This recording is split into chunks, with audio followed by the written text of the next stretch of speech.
But anyway, thank you everyone for being here. I really appreciate it.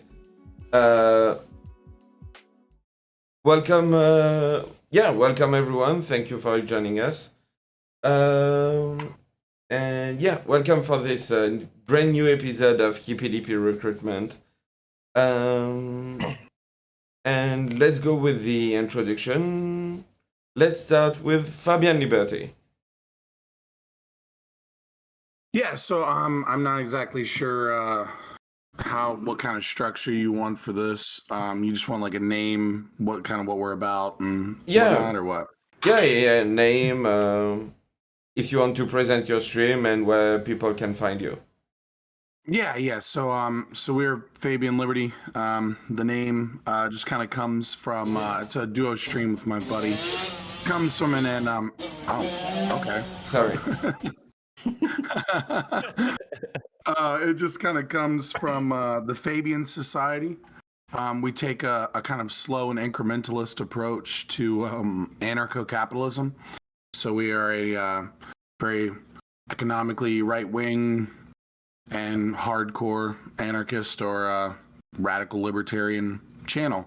We do podcasts and stuff on Tuesdays and Thursdays, and we just kind of came to Twitch. We're brand new. We've been here maybe 2.5, 3 months, and I found the space to be actually pretty open and really awesome. Like, everyone kind of told me that I should expect like all this trolling and stuff, and I've only gotten one death threat, so I feel like I'm doing pretty good. Give it time. Yeah. Tiberius, how are you doing? Thank you for joining us. I'm doing good. It's good to be back to the recruitment show. It's been a long time. As far as my intros, I'm Tiberius. I study in economics and political science. I do 3 types of content. Number 1 is geopolitics. Number 2 is a panel show called Mask Off, where you can see me, Osiris, Samantha Banana, and Counterpoints, just, doing our thing. And then finally, I do a little bit of review work on the side. So if you want to find out why Darth Vader is a terrible fucking villain, come check out my stuff. It'll be great times. All right.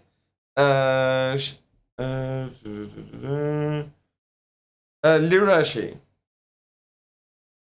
Hi, I'm Lirashi. I do kind of variety streaming. I'm focusing on 2 games right now, Dead by Daylight in the afternoons and Final Fantasy in the evenings. And then around 6 p.m. Central every night, I cover politics from a leftist perspective. And I do reacts and things, and then occasionally I do panels like this, and you can find me at twitch.tv/livershay. Thanks for having me on, guys. All right, thank you for being here. TouringNews, whose cam is not working for now. How are you doing? Yeah, I mean, it works a little bit, but when you talk, I think it really breaks my stuff because you must be coming over from France or something. But hello, hi everybody. Yeah, thank you for having me on. I'm Brad of TouringNews. I talk a lot about climate and economics, and I'm currently on a 35 or 40-day road trip around the country, interviewing different farmers, going to farmers markets, highlighting like regenerative agriculture techniques, no-till, hydroponics, high tunnels, and that kind of stuff. So thank you for having me. Yeah, thank you for being here. Ninetales Cosmic Fox, how are you doing? A lot better than both like the last time I was on here and I thought I'd be doing, because last time I was here I was going through my celiac symptoms, and because of my vaccine I thought I'd be going through them again. But yeah, no, I'm great. I'm Ninetales Cosmic Fox. I do Twitch stuff mostly. I should honestly stream more. I have a Twitter that's pretty active. It's at M9 Scarlet, that's the letter M, the number 9, and Scarlet with 2 T's. I do politics and debates. I'm not really good at much else. Yeah, thank you for joining us. Your environment, Seattle. Hey everyone, my name's Carl. I go by he, him, or they, them pronouns. I do a lot of stuff. I occasionally stream. I have long form content. You can see that at Your Environment Seattle on YouTube or yestv.org. It'll redirect you there. Some of my content is interviews and live streams, which you can check out at Your Environment Seattle here on Twitch.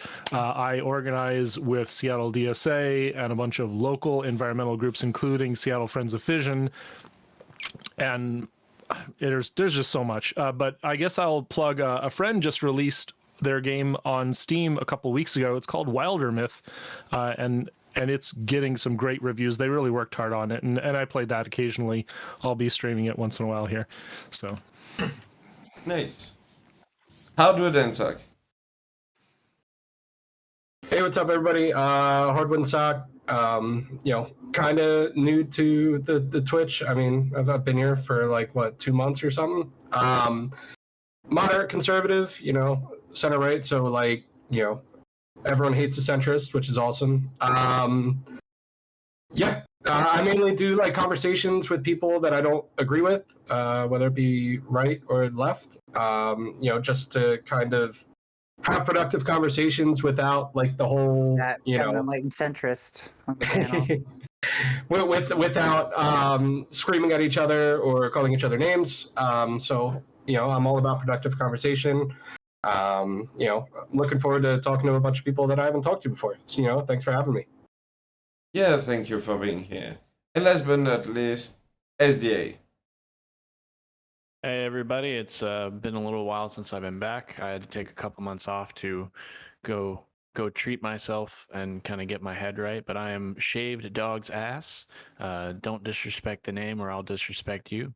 I mainly talk about firearms rights. I mainly focus or like to discuss things around economic freedoms and liberties and generally fall along the lines of minarchism or market anarchism.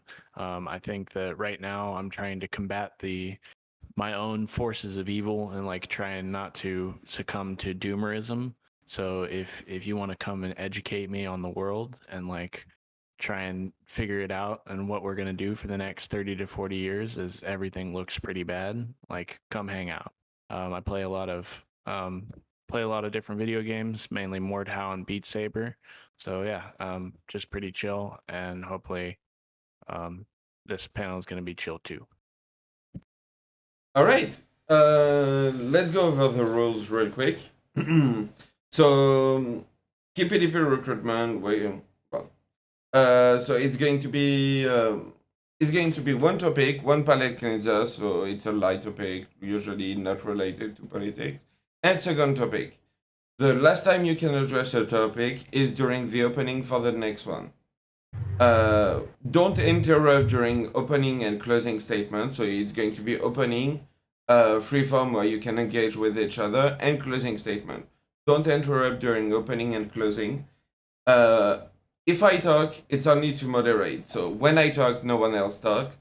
And beside that, if you want to talk, but you see you can't get in because people are talking over each other already, raise your hand. I will mark your name, and I will give you the mic.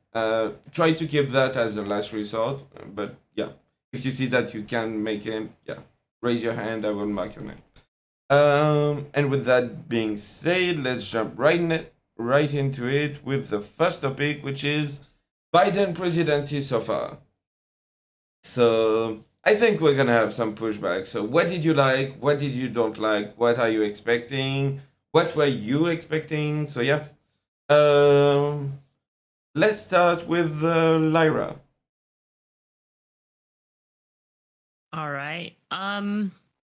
Well, I was kind of thinking about this when you posted the topics about kind of what I wanted to say in terms of so far. I think most of the good that's come out of the Biden presidency so far really was in his first 100 days of office or so, when he did all of those executive orders and really helped with the COVID relief and got vaccines going. I think that's where most of the good with this presidency has been. There have been some other positive things that his administration has done so far from a social perspective, like the gender council and things like that. However, Biden, I'm not a huge riding with Biden person. I'm a leftist. So in my opinion, Biden often doesn't go far enough. And I'm, expecting disappointment further on, especially now with this new cannabis bill that's been proposed here. I know Biden's not going to go for it. So yeah, I think he's done some good things. There are some things that he definitely deserves credit for, but overall, I'm sort of expecting disappointment from the rest of his presidency. All right. I'm going to throw it to your environment, Seattle. Thanks. I guess Biden has been okay. He's a little mediocre. I mean, I voted for Democrats since I was in my mid-20s, and this is kind of it feels like Al Gore. If Al Gore had won, what we would have gotten, unfortunately, because there's still a lot of partisan rhetoric going on. Democrats don't have supermajority, and they're too scared to kill a filibuster. But just imagine what the world would have been like if we didn't have George W. Bush. We might not have had so many wars. We might have escaped the worst disaster of our lifetime. But we can't know for sure. All that he's done really is he's not been Trump. And I guess that's fine. He can't take credit for vaccines. He can't take credit for a lot of stuff that's been done by the so-called deep state. We've got people in government who are committed to this country, and we really rely on them to save our ass when crazy stuff happens in the executive office. I'm kind of torn on what Biden's priorities are. There's some stuff that's really dear to me that is not going well. We're losing like 5 gigawatts of clean energy this year, and that's blowing my mind how devastating that's going to be to our climate goals. We've got good people like Granholm and Buttigieg in important offices, but are they actually doing anything? I've yet to see it. So that's it for me. All right, I'm going to throw it to Fabian Liberty. Yeah, so oh man, it's so interesting because these have I'll try and keep it short because it seems like everyone else is kind of taking the short route. I guess I struggled with this question a little bit because it was like in comparison to what, right? As what you've heard other people say is like, are we comparing it to Trump or are we comparing it kind of like to what our ideal president would be, right? I think Biden has been in many ways a dismal failure thus far. But of course, some of my social beliefs are probably right wing. I think, despite, some of the economic things and some of the dismal executive orders that occurred in the beginning, I would say on the war, I think Joseph Biden has proven that his administration will be a presidency that support. And we kind of all knew this, right? Like he's the only president to ever not run on an anti-war campaign since, before Jimmy Carter. So, I mean, we knew that, Hayat Tahrir al-Sham and, al-Nusra were going to be funded. We knew that they were going to be setting up, terrorism and funding terrorism throughout the Middle East and as an excuse to start more wars. And I guess we can, talk about that more later because I don't want to get into the weeds of the specifics because it seems like we're kind of keeping it short and sweet. But I would say that the Biden presidency has proven to be a presidency that moving forward will support refugee crisis, wanton murder and slaughter of people in other countries, and just so happens to also be an economic failure and a culture and a socio-cultural failure. All right. I'm going to throw it to Ninetales.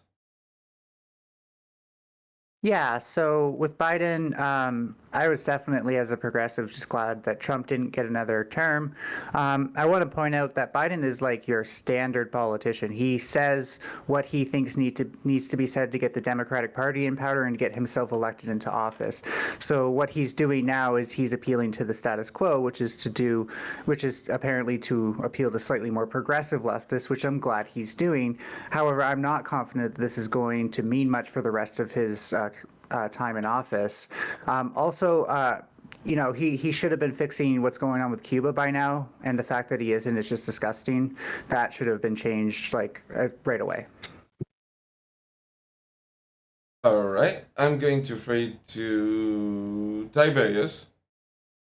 All right, yeah, sure. My take is while I'm on the right, this is actually a presidency that I'm not extremely happy with, but I'm actually a way less concerned with it than what I thought it was going to be during the election. He's largely kept a lot of the policy regarding China that I really wanted to see. He's kept border security largely in check. It's really just kind of Trump's policy with a smile, honestly. But there is some cons to this. I don't care for his environmental policy whatsoever. Me and excuse me, when me and Carl actually agree on something, you know you've done something wrong.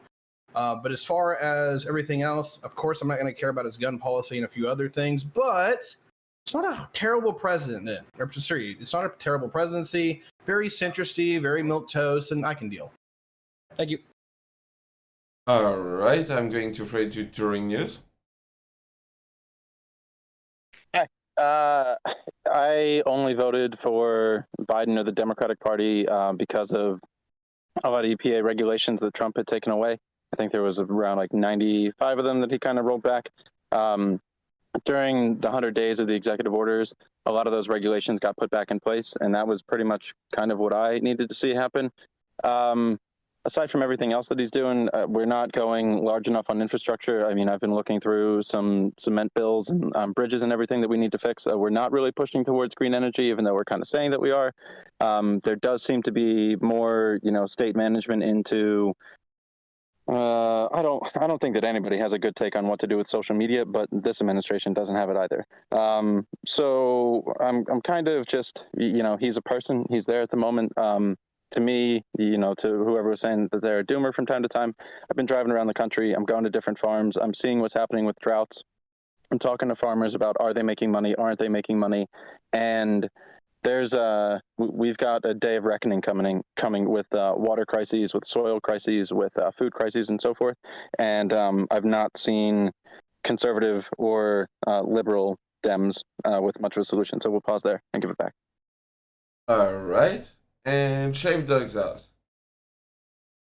So yeah, I'm the one who's been trying to fight off the doomerism, coming from like a place of generally like almost like at one point having the Hyperborean flashes of like, oh, there is hope whenever we can buy out the Sahara Desert and flood it with water and replant all of the trees to offset our carbon emissions. Just someone made a quip about that, about like it's worth $1 trillion because it'll get the liberals to shut up about climate change. But like in regards to the Biden presidency, I'm kind of, again, smack dab in the middle. What I like is that there's still the push and pull between administrations of like, hey, we're going to undo whatever the last person did and kind of keep what we voted for down the middle. It's very clear that people across the United States are still relatively tenuous around what direction they want to go towards. And I try and stick with the idea that conservatism is progressivism driving the speed limit. So whatever conservatives are trying to like limit and prohibit or pull back from, progressives are going to have to push even harder for. If like specifically the things that I did like were like withdrawal from Afghanistan, even though that's going to bring like certain instability to the region, I like the movement away from this idea that we are a global police force and that we are like a hegemonic leader anymore. I don't necessarily know how I feel about the border crisis being handled. Sometimes it feels like a cover up in some sense, like we don't know exactly how well or how bad it's going. Depending on how you view it or where you get your information from, one source might tell you it's going to be a never ending problem with no end in sight, and another might tell you that like it's just what it is and that we're handling it well. I liked whoever put it. It seems like the Trump policy, but with a smile. And yeah, I think there's a lot to criticize overall with the Biden presidency, but I think that's going to be the staple of the presidency in the future. After going from this social media heavy, very up in your face focus on Trump to Biden. Yeah, to Biden, it's nice not having to worry every minute about what's being tweeted out. All right. And with that being said, the floor is yours. All right, I'm going to do my opening statement real quick. Oh, sorry, I forgot. Sorry, I'll do that. Go. No, you're good, Geek. No, so like I'm actually pleasantly surprised with the Biden administration. I thought it was going to be doom and gloom, you know, for what I believe in. I am glad that he is holding true to pulling out of Afghanistan, as messy as it has been. You know, I think that's a good thing. But I think that there are other issues, right, with the immigration, right, catastrophe that he's had to deal with, which he hasn't really done anything different than Trump, which I believe has already been said. You know, and everyone, you know, blew the alarm on kids in cages, and now conservatives are blowing the alarm with kids in cages, right? So it's kind of like, all right, well, like no one's being truly honest here, so that's kind of frustrating.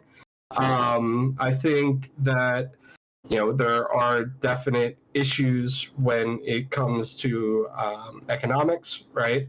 I don't think, you know, his economic policy is actually fixing anything.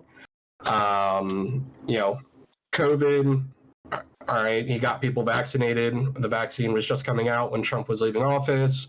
So, like, we don't know how Trump would have actually done if that happened, if he would have stayed in office. We can speculate all we want, but, you know, all right, that's good. People are getting vaccinated. Let's see. There's the social media stuff is very scary to me. If they are, you know, I think just this week they were talking about flagging posts for Facebook, right, to flag. So basically having a heavy influence on what information is good and what information is not good. I don't think the government should be influencing that at all. If a private company wants to influence that, that's them. The government needs to stay out of it. So, I mean, like, there are some good things, but I think, you know, it's kind of, it's better than what I expected, but still not great.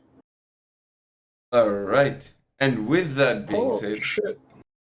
Yeah, the floor is yours. Yeah, I'm going to jump in and I'll say that while we still focus on the crisis at the borders, Biden actually did sign an executive order reversing family separation. So whatever you think the problem there is, there was one policy under Trump, and it's apparently being corrected under Biden. Which one was that? Family separation. Yeah, family separation. Okay. Yeah, I mean, all right, he's kind of correcting that, but, you know, like what is he doing that's different in regards to, like, the, you know, please don't come here, you know? He's not, and I have to concede that point, because it's pretty weak. He's not doing much to onboard people into America.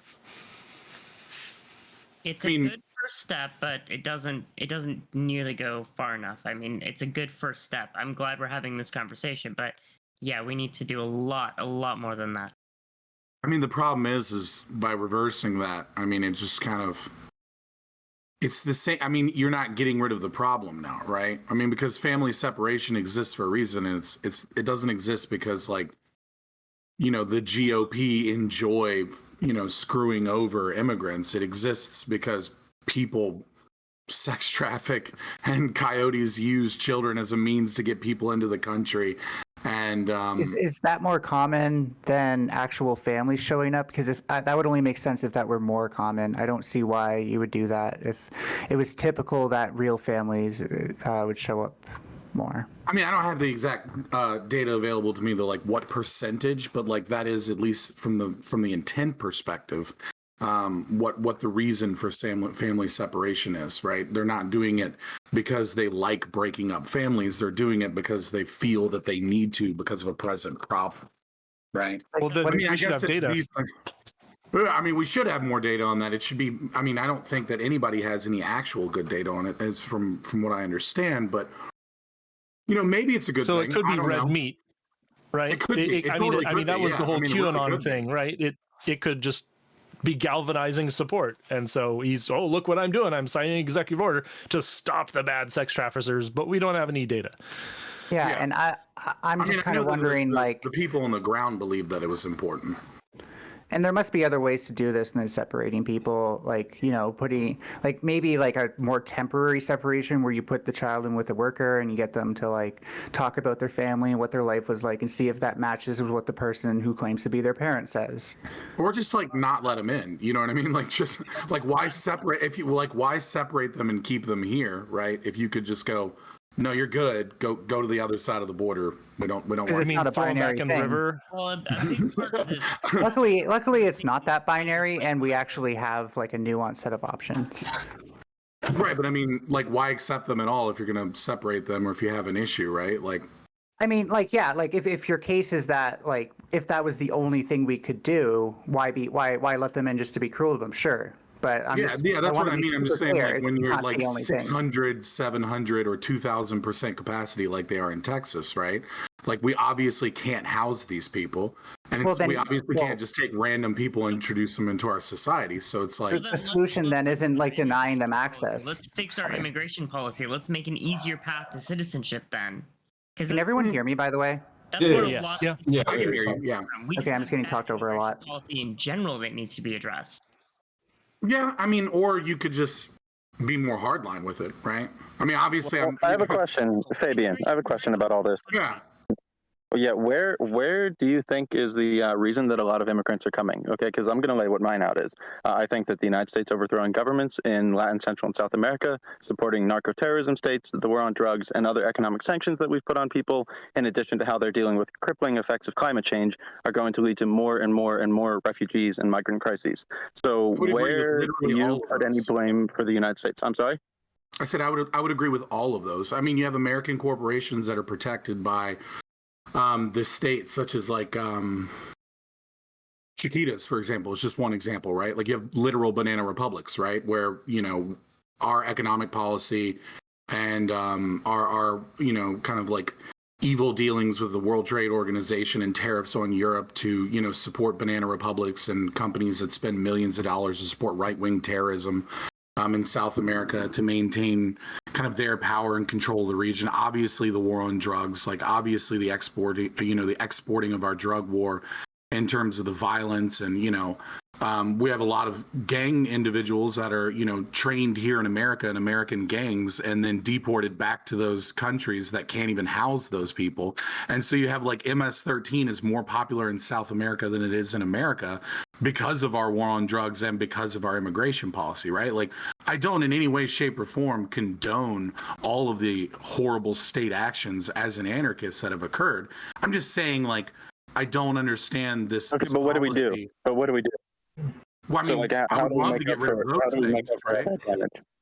Well, I mean, I'm just saying you can't just have a state that is a welfare state and then just say that you tacitly accept these immigrants into your country and then wonder why Do you live in the United States? Yeah, I do. Who do you think picked our food this morning?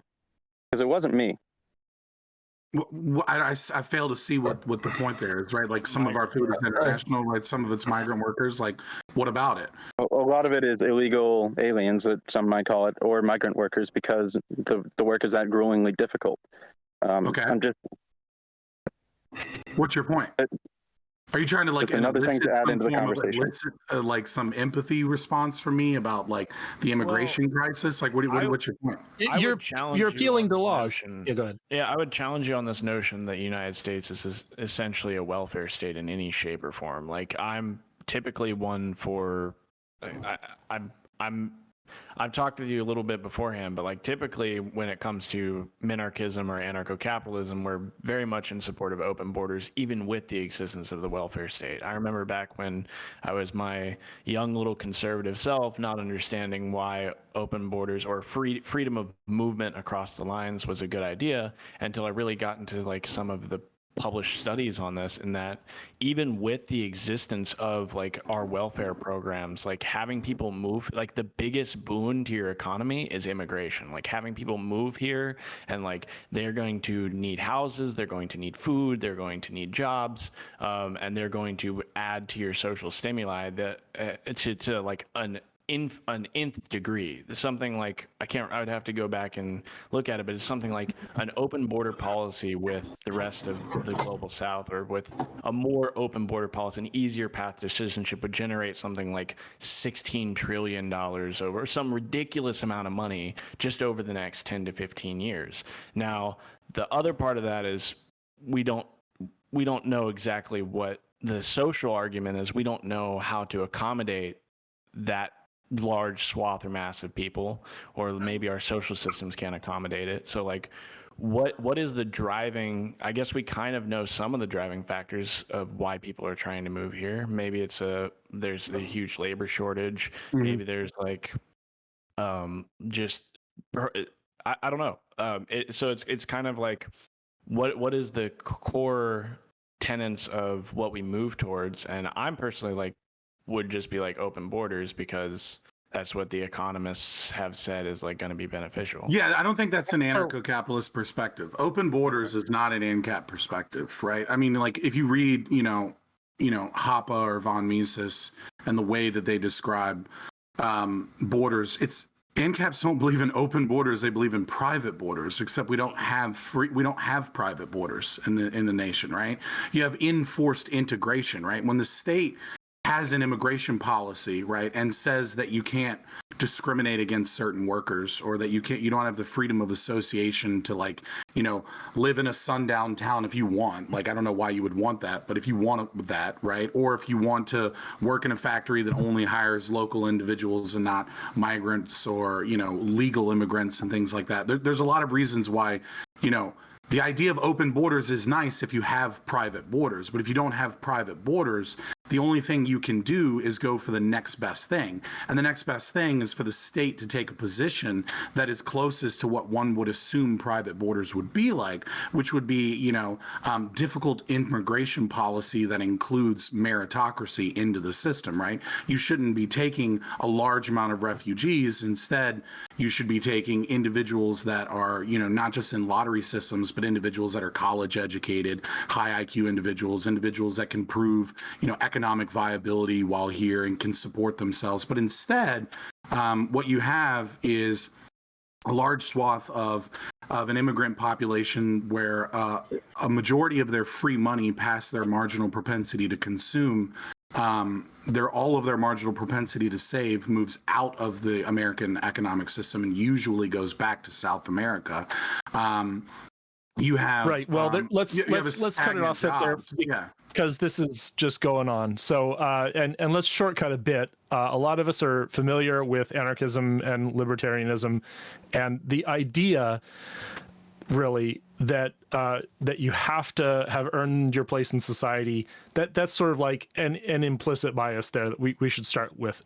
But we live in the real world where the courts are not perfect. Our system of competition is not perfect, and our national system is not perfect. So let's address this difference between minarchism or gentle ANCAP and 100% ANCAP, where you can't simply make your solution, well, this is my principle, and so I'm going to turn people away at the border because that's what my principles say.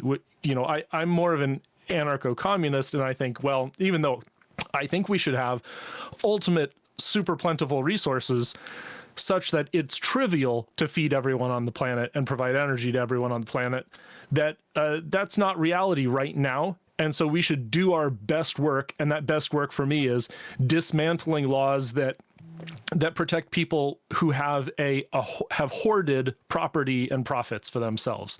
And if you think the problem is that it's people trying to steal from that people, then, well, I'm going to be on the immigrant side and not the corporation side. I think you are on the corporation side if you're for open borders, obviously. I mean, they love the free labor. They you know what I mean? Like they. But you just talked about remittances. You just talked about the money flowing out of America back to, somewhere south of the border, because they need that currency to keep their families afloat. These large corporations. I'm sorry, I gotta push back on the idea that it's the open borders that corporations love. No, they love the lack of regulations protecting undocumented workers. They love the fact that they hate the fact that things like workers' rights exist. It's not about whether or not the borders are open. It's the fact that they're exploitable. Yeah, I mean, I'll agree with that. I don't think it's like whenever we talk about reforming the drug war, it's not about just one single policy, like it's going to be just open borders. It's a whole package of ideas of like, we're going to have people be able to move freely across our barriers, and then like have the same essentially protections that any other worker might have. And I don't know, like I'm typically one to see like the United States as a corporate kleptocracy, where you have like a large institutionalized federal government who's like working with other large institutionalized corporations to protect their own very interests. But like whenever I have looked, it's been a little while now, and I'm still trying to get back into it, have looked on like a policy of freedom of movement across borders, like it's almost overwhelmingly beneficial for the United States in regards to like just growth and development. I guess like when we see every other Western country that isn't kind of basing their, I'm starting to get out of my comfort zone on what I'm talking about here, but we're like, you have other Western countries that are very clearly facing like population decline or stagnation, and that's leading to like economic stagnation and decline. Like these are solutions to a certain problem, and that's going to obviously change the face of kind of the direction we're going in, but that's going to be the notion anyway. Like I'm really scared about like what direction that's going to be in. Like I'm afraid is there going to be a day of reckoning for the United States where the rest of the people like mollywop us for our 3-4 decades of just like crazy foreign policy where we're assassinating people, and we're like waging these banana republic wars and supporting like the Dole Corporation or things like that. What's the point of saying it's going to be a day? Like we're going to have like just increasing years of reckoning as climate change causes things like erosion and messes up our water systems with terrible flooding and droughts and stuff like that. So we're already like in like the first days of reckoning, in my opinion, like when we look at what's going on across the United States with climate and weather anomalies. Real quick, I want to throw it to TouringNews. This one was a little off topic, but I remembered one good thing that I think Biden is doing, and I think this is probably one that almost everybody can agree with, is the executive order that I guess he signed it. I didn't look completely through it, about the right to repair and allowing farmers to work on their tractor equipment and like more people to work on it. And then there was also a collaborative paper between Louis Rossman and Matt Stoller. It was doing like an analysis of how sometimes military servicemen and women who are abroad aren't able to actually work on their broken down equipment because of the IP and the way that they've been designed by defense industries and so forth. So I was kind of wondering if I imagine we're going to be in an impasse on the immigration thing for a very long time. But one thing that I think maybe right, left, center, and cap and com, I think most people can agree that we need intellectual property reform. And I'm, in favor of supporting as many open source projects as possible. But I kind of wanted to, I guess, like put it to the more right-wing people on the panel. What did you think about the right to repair, and what do you think about trying to open source more IPs and or minimize like the ability for pharmaceutical companies to have X amount of years of IP and maybe like shorten it to a year or 2 years or so forth? Tiberius, go ahead. Yeah, Touring was actually out here just not too long ago, and we had a big talk about this. But yeah, right to repair has been a huge deal. John Deere's been in a lawsuit regarding this for quite a while now. I don't believe Case IH is, but I could be wrong on that. But yeah, I'm 100% behind intellectual property reform and IP law in the whole 9 yards. And if anyone has actually heard what my take on this is, that I think we actually need to re-examine the entirety of the patent system and intellectual property, to where instead of just giving somebody a legalized monopoly for 5, 10, 20 years, is that you give them a legalized minimum, what's the word here? you give them a minimized royalty. So, like as an example, you go to get your patent, you actually file it up, but instead of just having a legalized monopoly on it for 10 years, what you get is that anyone now has access to whatever the hell your patent is, but they have to give you at least some minimum royalty to use that. And that's something I've been advocating very strongly for the last year or two, because our IP system's fucked.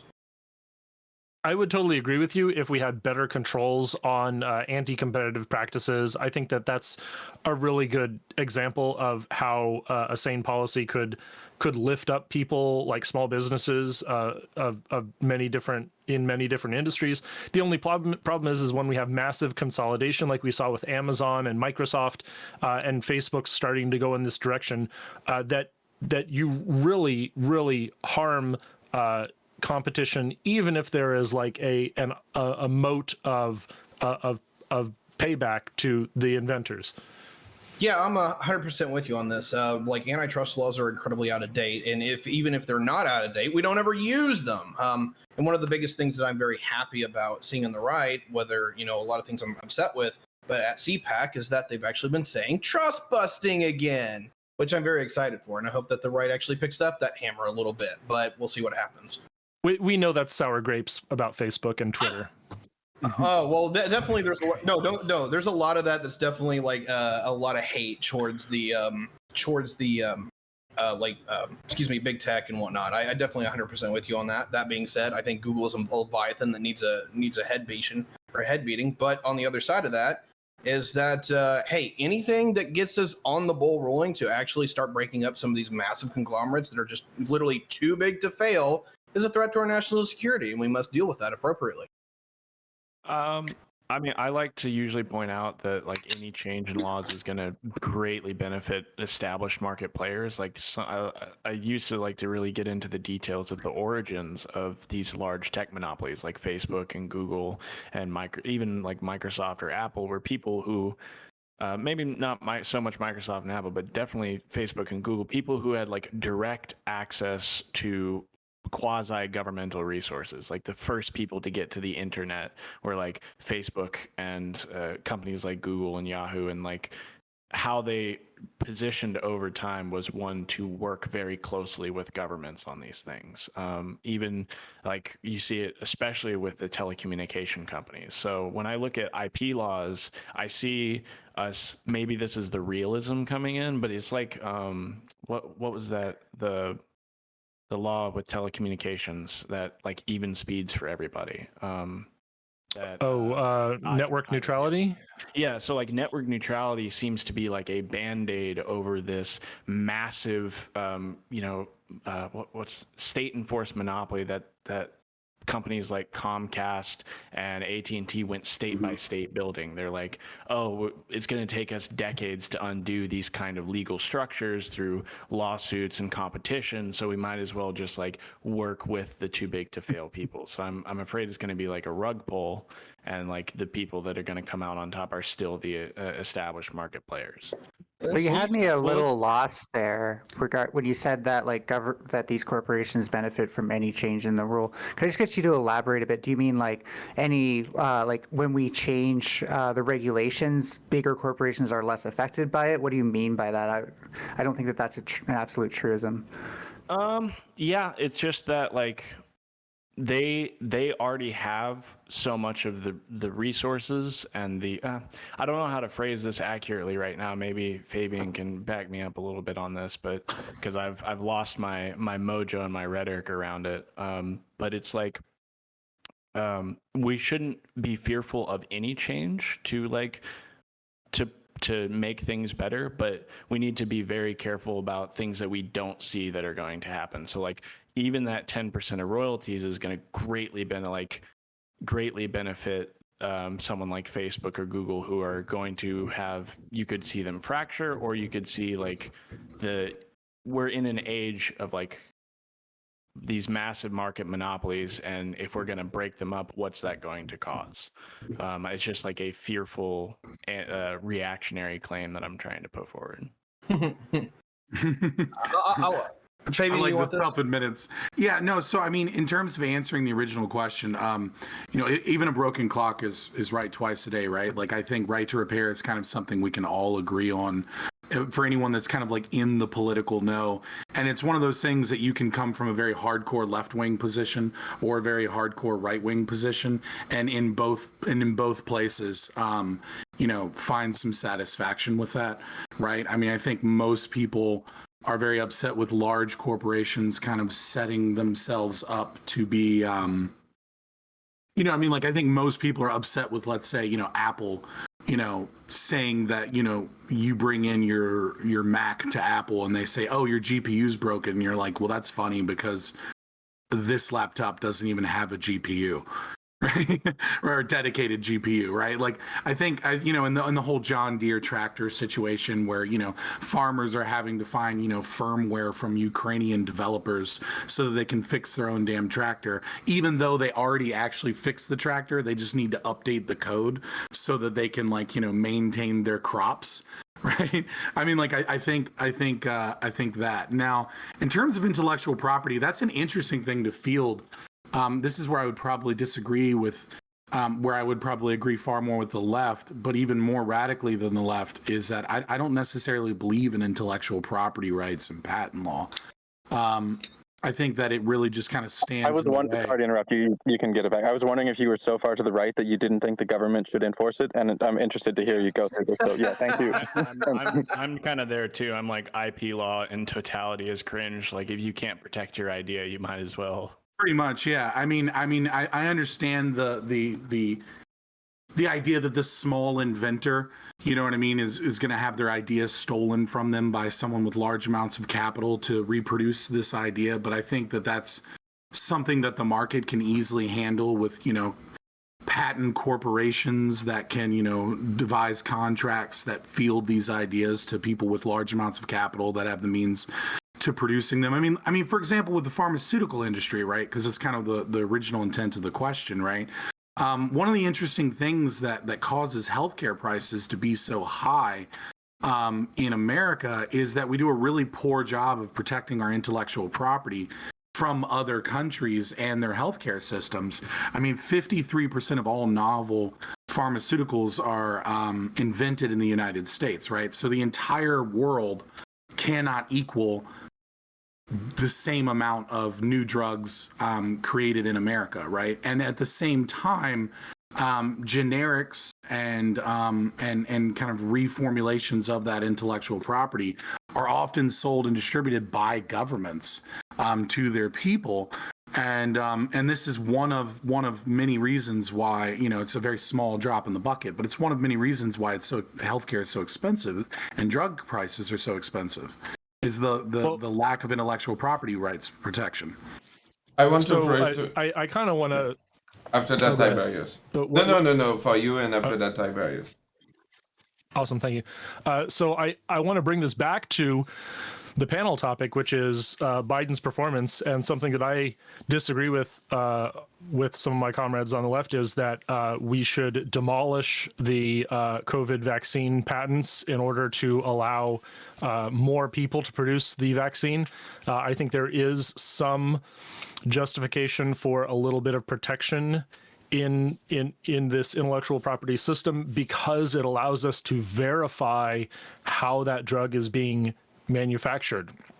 And without any intellectual property rights enforceable, or without any sort of evidentiary claim on how that vaccine is being produced, we can have people scamming and killing people instead. And so go ahead, Ty. Yeah, appreciate it. So I got two things here. The first one is I'm probably just going to disagree with Fabian. I'm actually in favor of political corporatism and that and the regard that I think patent laws are good. I think we need to re-examine them, but I think they serve a very, very good purpose. And I'm going to assume we're not going to agree on that one. So I don't really want to privatize the corporate or the patent office. On the other side of that, though, one of the things that I really, really do strongly side with most righties with, or my fellow righties with, is the fact that a lot of these regulations and overburdens into economic structures are what actually facilitates the growth of monopolies and oligopolies at large. as a great example. If you're wanting to build a new car and you have all of these new safety precautions and environmental precautions of what's going on, or that we've done here in the United States recently, that's one of the big reasons before COVID that the cost of your car had gone through the roof. Is that we have all these regulations to now people, one, don't want to build them, and two, people can't afford them. And so the average age of the car on your road is now higher than it ever has been, which actually is hurting us environmentally because no one actually can afford something newer that runs more efficiently. I'm done with my rant. Can I just, can I ask, like if we're worried about the vaccine thing, why don't we just regulate like which vaccines can be distributed to people? Isn't that what the FDA does? Yeah, I'm just saying like the intellectual property itself, we don't need to worry about as much as long as like the actual distribution of it is regulated.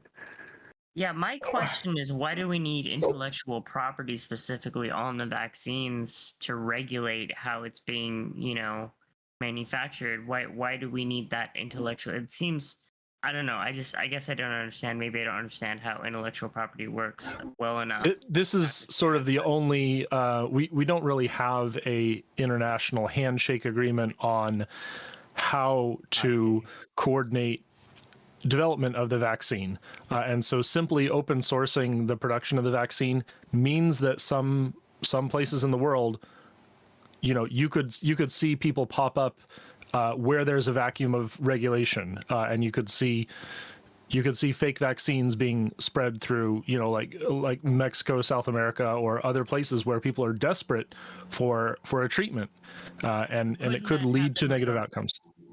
Yes, absolutely. But if they can't say, look, it's open source, anyone can make it. You could make it. It's a little less credulous. I don't know. I think we can rely on people to trust the vaccine that's most tested and that is following standards. In fact, like the majority of reasons people refuse to take the vaccine is that they don't think it has enough testing. And so being below Joe, who has a chemistry lab in his basement, and you made a vaccine doesn't mean that the pharmacy that you're trying to sell to will be interested because you're not a reputable producer. What did you go libertarian? I'm not. I'm just. I'm technically pro freedoms, but in a progressive way. Right. So, not to say that you're wrong here on this specific data point. At least. Okay. No. Let me just. Can I just reiterate one thing though? It's not about freedoms. It's about actually getting to the problem. And I don't think the intellectual property thing is going to get to the problem. Oh, well, okay. So that's where I wanted to get back to the original part of this conversation, where Lyra got into that. Fabian was talking about pharmaceuticals and how we do a lot of the brunt work for that, but I don't think we actually brought in COVID. And I think that maybe there was a wire cross there, because while we have patent laws and IP laws on our COVID vaccines, it's not like we're really hammering on who can make them and why. I'm not necessarily going to say that everyone and anyone can make them, but I think we're doing a pretty good job of it so far. Would anyone disagree? There is a position on the left that IP laws. Oh, sorry. Go ahead. Sorry, I was just going to say in the U.S. maybe, but definitely not in the rest of the world.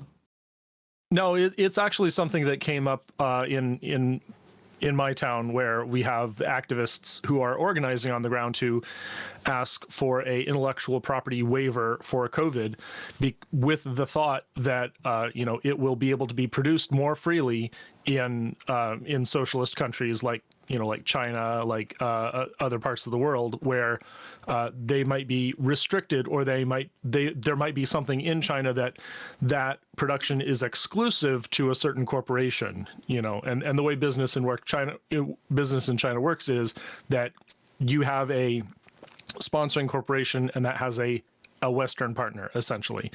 And so if they had the ability to have more competition within China to produce the vaccine, maybe it would be better. And I don't think that's specifically wrong, but we also have a great deal of medical fraud that occurs within China itself. And so I don't think that I don't think that it's a universal solution to this problem.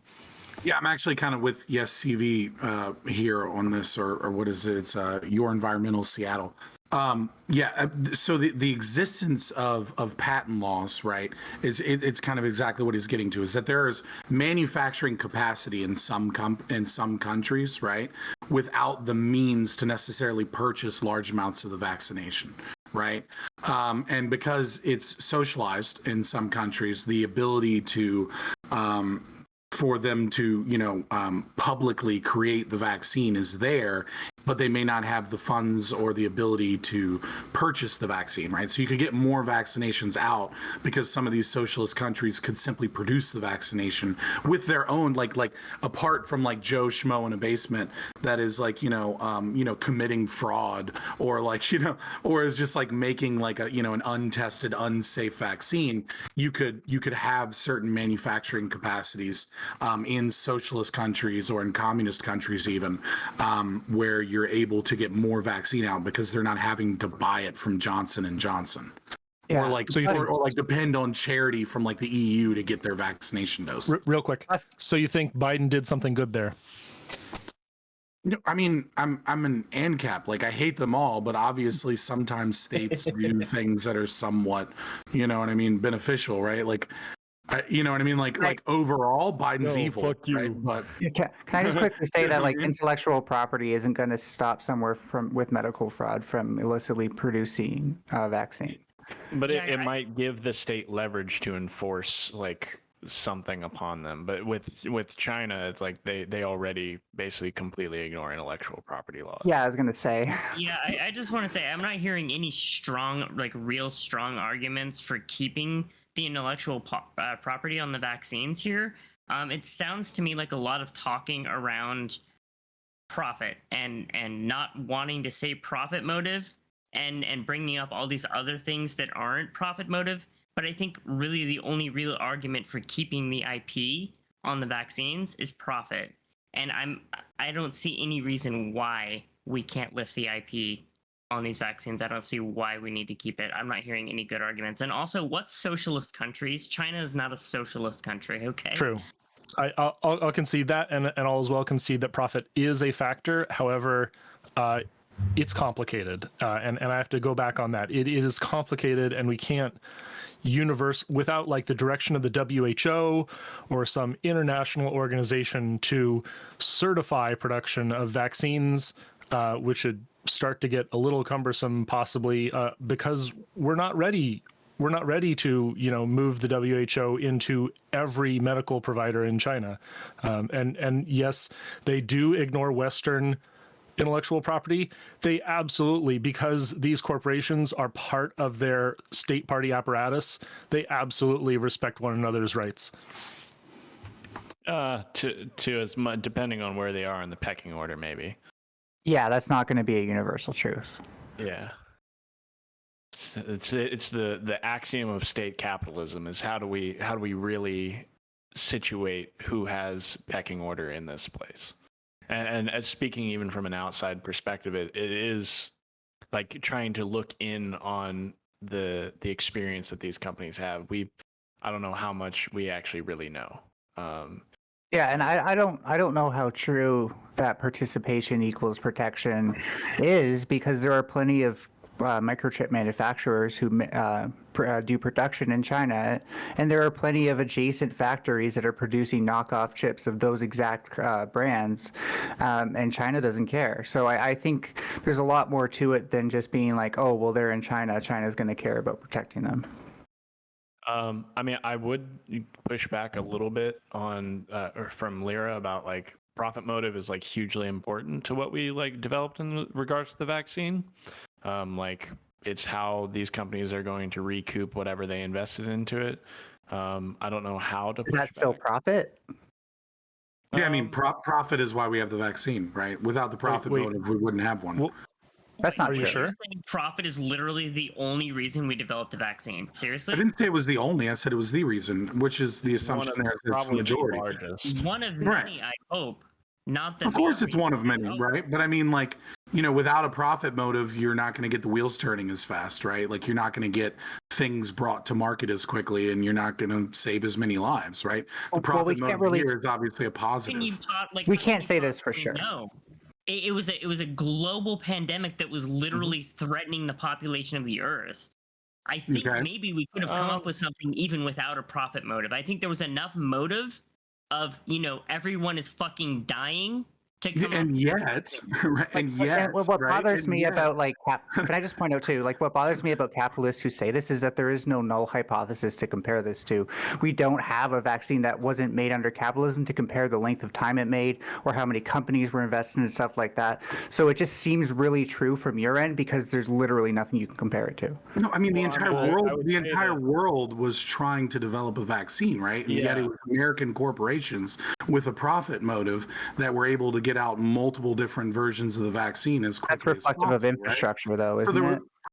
I mean, sure, you could say non-capitalist countries that have succeeded so well. I mean, we'll look for them. I don't think we find them anywhere, right? But we can say that these that's economies. Trade happens in a vacuum, right? And capitalist countries don't affect non-capitalist countries with trade ever. I'm just saying, find me the non-market orientated country that's succeeded so well and able to produce a vaccine. You know what I mean? There's a reason. Find me an alternative planet where the capitalist nations have never screwed over those countries for not being capitalist enough. And then, Fabian, how much of grant money and research money did Moderna, Pfizer, and the other U.S. corporations that were working on the vaccine get from the state? Oh, I mean, a fuck ton, right? And there's all kinds of state, we don't have. Okay, but then you can't. Well, then please don't bring up the capital. No, but all that I'm saying is if we're gonna accept that they gave a lot of state funding, then it's not exactly just a for-profit market capitalist mechanism. There was heavy state intervention that went into this. Well, I mean, there's obviously. Let's cut through this. We do have an example. It didn't Salk sell the polio vaccine for IP for $1, something like that.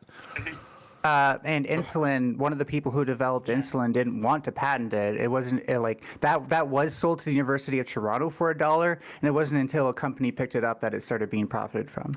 I want to throw it back to Fabian Liberty. I want to let him respond, but after that, I want to throw it to Tiberius and Hardwood and Suck, and we'll go into closing statement. So Fabian and Liberty, if you want to answer. Yeah, I mean we can keep talking about intellectual property rights in the vaccine, but I mean I have no problem conceding because the debate is supposed to be about the Joe Biden presidency and its successes, right? So I'm kind of at this point, I'm just kind of all right. I mean, we can keep talking about what level or percentage of the reason that we have a vaccine is because we live in a market economy that is somewhat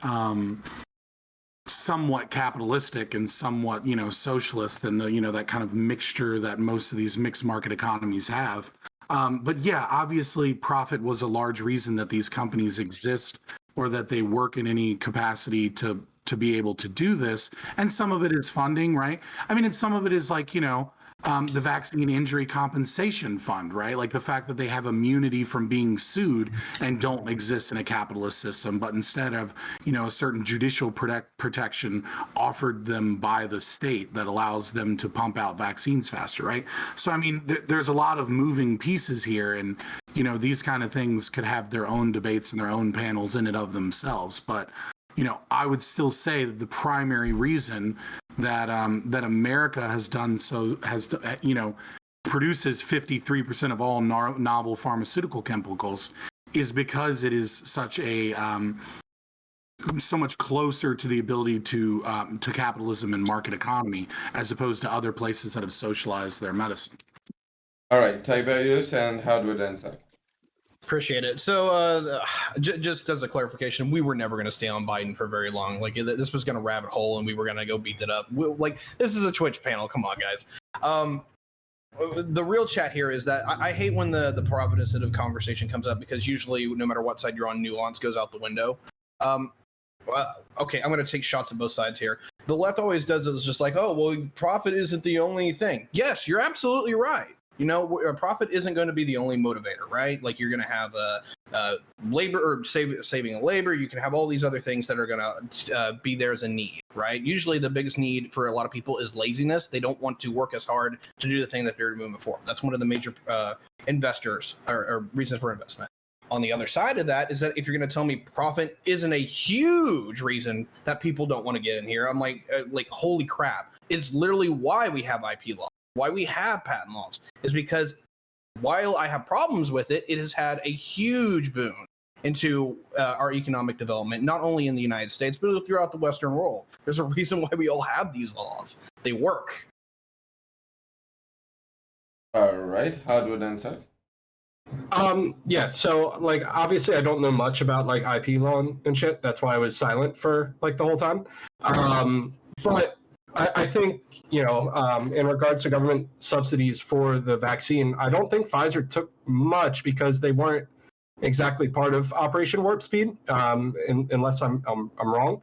But you know, like Operation Warp Speed was actually like a very good thing, you know, I think that Trump did do during, you know, the COVID thing, and it might be like his only good thing that he did. But even with Operation Warp Speed, it just helped them develop it quicker, right? But there's still a profit motive there, right? There's still going to be a profit coming to them after they develop it. So, like, to act like the profit motive wasn't at all like a factor, I think is just wrong. I think like you know, For the record, wasn't Moderna? profit was not a motive. I said it was only one of the motives. Oh, okay. Okay, I wasn't saying it I was got you. a deal or anything like that. All right, no, I got you. My bad. She took issue with my use of the word "the" as opposed to "one of," but I mean it was just colloquially speaking. I got you. But you know, like I think like it is very important to have a profit motive, you know, because you know it does kind of incentivize, you know, getting things done, like first in best dressed kind of deal. You know what I mean? So it's I don't know. I don't think profit motive is necessarily a huge issue. But I do think that there are benefits to like state intervention though as well, like with funding and whatnot in regards to healthcare.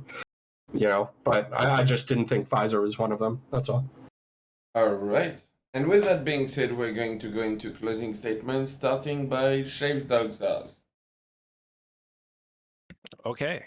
I think there is just far too much to cover these days on the first 100 days of the presidency. I think that like whenever we talk about it, it's typically, you know, the initial comparison goes back to FDR and how much he got done in the first 100 days, but it's almost always just undo an executive order back everything that the last president did, and then like put a few more key policy positions forward. I think if you look back to Trump's first 100 days, there was a lot more fanfare and a lot more attention, and he probably got more done and was more successful. But like it depends on how you view it. I think that we're moving away from this era or ideal that the presidency is going to be the forefront, or hopefully we're moving away from this era that the presidency is going to be the forefront of our nation, making the big decisions and like deciding things. And I hope we kind of move further back down to the levels of, okay, we need to focus on local, regional, and like state level politics way more than just being like, what's the most exciting and what's the most interesting. I think overall he's doing a meh job, and I think that's a lot better than what anybody can say that they would be able to do as a president. I don't like him. I voted for Joe Jorgensen because I hated both the people on firearms. I hated both Trump and Biden on what they did to firearms rights. So yeah, I think he could be doing a lot better, but that would be for anybody. I'd like to see him take better action on the border. I'd like to see him take better action on I don't know. I wish that we had less focus on the presidency. That's my biggest criticism. I know we didn't talk about it as much overall. We went down the rabbit hole with IP laws. I think IP laws are cringe. Protect your own ideas, but yeah. I was actually it turned out to be a better topic than I was expecting. All right, I'm going to throw it to TouringNews. Please. We can't hear you. Don't know Closing if it's statements. okay. Yeah.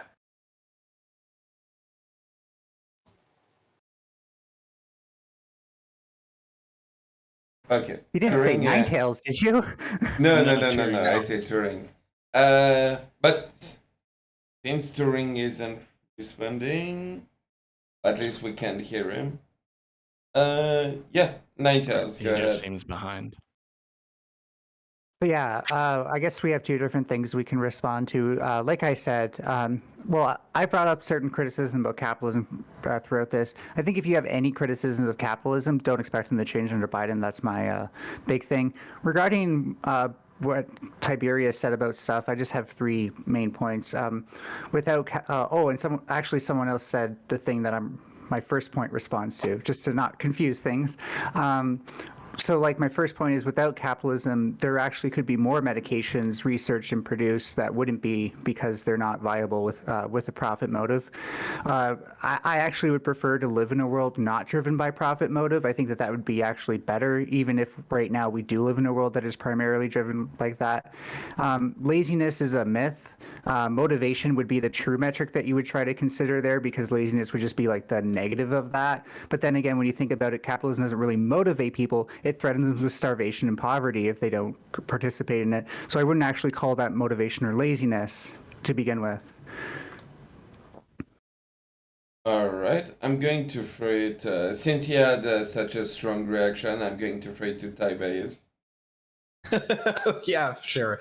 Your problem is not capitalism. Your problem is scarcity. People have limited resources. People can't have everything that they want. That doesn't matter if it's a capitalism, a socialism, a fascism, whatever the hell it is that you have to figure out who gets what and why. And that's not something you're going to escape in any fucking economic system devised yet.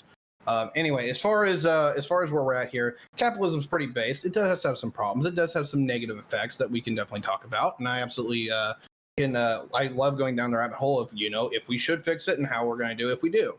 But as far as the Joe Biden presidency, anyway, is Biden has been okay. He stuck on a couple of positions that I was afraid he was going to jump over on, and like open up to China and all this other nonsense. I still hate his gun policy, and I think his environmental policy is jacked. But it could have been a lot worse. Oh, by the way, he dropped on the socialists, which was hilarious. All right, I'm done. All right, I'm going to throw it to Turing. Can you? Yeah, I can hear you now. Perfect. Turing. I don't know, a C- or some kind of thing. It's nothing that we need. We're not ever addressing issues and problems that we need. When I was, to give a story as to like how bad our infrastructure is in the nation, there's an Austrian economist, complete libertarian, and the Fed, and all that kind of stuff person, and he was saying that the infrastructure bill wasn't even big enough. And this is a person that doesn't want any kind of no federal spending, no like nothing or whatever.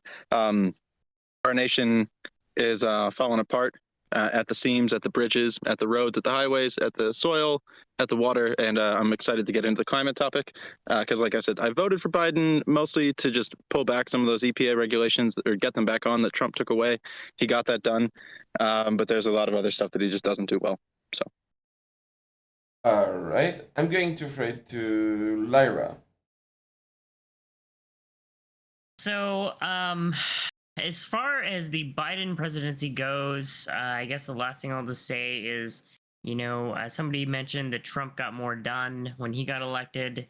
Actually, in Biden's first 100 days, he signed 52 executive orders in comparison to Trump's 39 and Obama's 34. So he actually did a shit ton in those first 100 days. What I'm saying is that train has slowed down. Okay, we're past that now. And Biden's not doing a whole lot now, and I don't have a lot of hope for the rest of his presidency in terms of seeing like really good policy legislation passed. We'll see. He surprised me before, so I'm not totally doomer pilled on this. But yeah, I don't hold out a lot of strong hope for him. I think for most people who voted for Biden, no matter how far left or not they are, I think it was not Trump, and that was the real choice that they were making, is not Trump. All right, I'm going to throw it to Hardwood and Talk.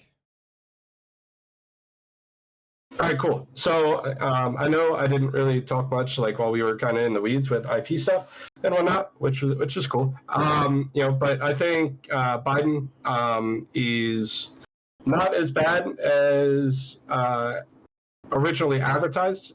Coming from a right-leaning perspective, but he's not exactly what I like to see as a president. I do hope that we look more into local politics with such a boring president, because local politics are extremely important. And there's other stories that kind of drive that home for me. But no, I don't think he's that bad. I'm glad that we kind of stayed away from like the EPA stuff, because we'll get into that, in the third topic. So, no, I'm looking forward to the rest of the panel, though. Hopefully I can add more, later on. All right, I'm going to throw it to Fabian Liberty. Yeah, so just a couple of things, like, obviously I don't want to measure a president's success by how many executive orders he signed, because, from the ANCAP perspective, that's just like, how authoritarian is he? You know what I mean? So like the more executive orders is just, and let's be honest, most of the executive orders were just kind of undoing executive orders that Trump did, many of which I think were terrible. Like, he got rid of, like, every time a law is passed, you need to get rid of 2 regulations so that we can, like, get rid of old regulations that are crumbing up the system. CRT, cultural stuff that's, like, not really, that's culture war shit. Like, I don't know if that's how successful he is or isn't as a president. I think economically, he's shown himself to be horrendous. But at the same time, it's kind of difficult to parse out how much of that is his fault. OPEC today kind of coming out and saying that they'll re-increase some of their oil capacity by 1.63 million barrels per day. You know what I mean? Like them, so like blaming oil inflation on the Keystone pipeline and some of the bad things he did, it's kind of difficult to figure out, like, is that his fault? Is that the executive order's fault? Or is that, the pandemic's fault? Or is that like OPEC's fault, right? Same thing with the inflation. Like Trump spent money like it was fucking crazy, and so did Congress under Trump. Like, so some of this, M1 money supply printing and stuff, is the inflation really all Biden's fault, or is it Trump's fault? I think the one thing, though, that we can unilaterally show is that Biden has shown himself to be a war president, right? He's saying, we promise we're going to pull troops out of Afghanistan. We promise we're going to move it forward because we need to do it slower and more responsibly and make sure we do it on an iconic day so that Americans will clap for me and the news can run coverage for me.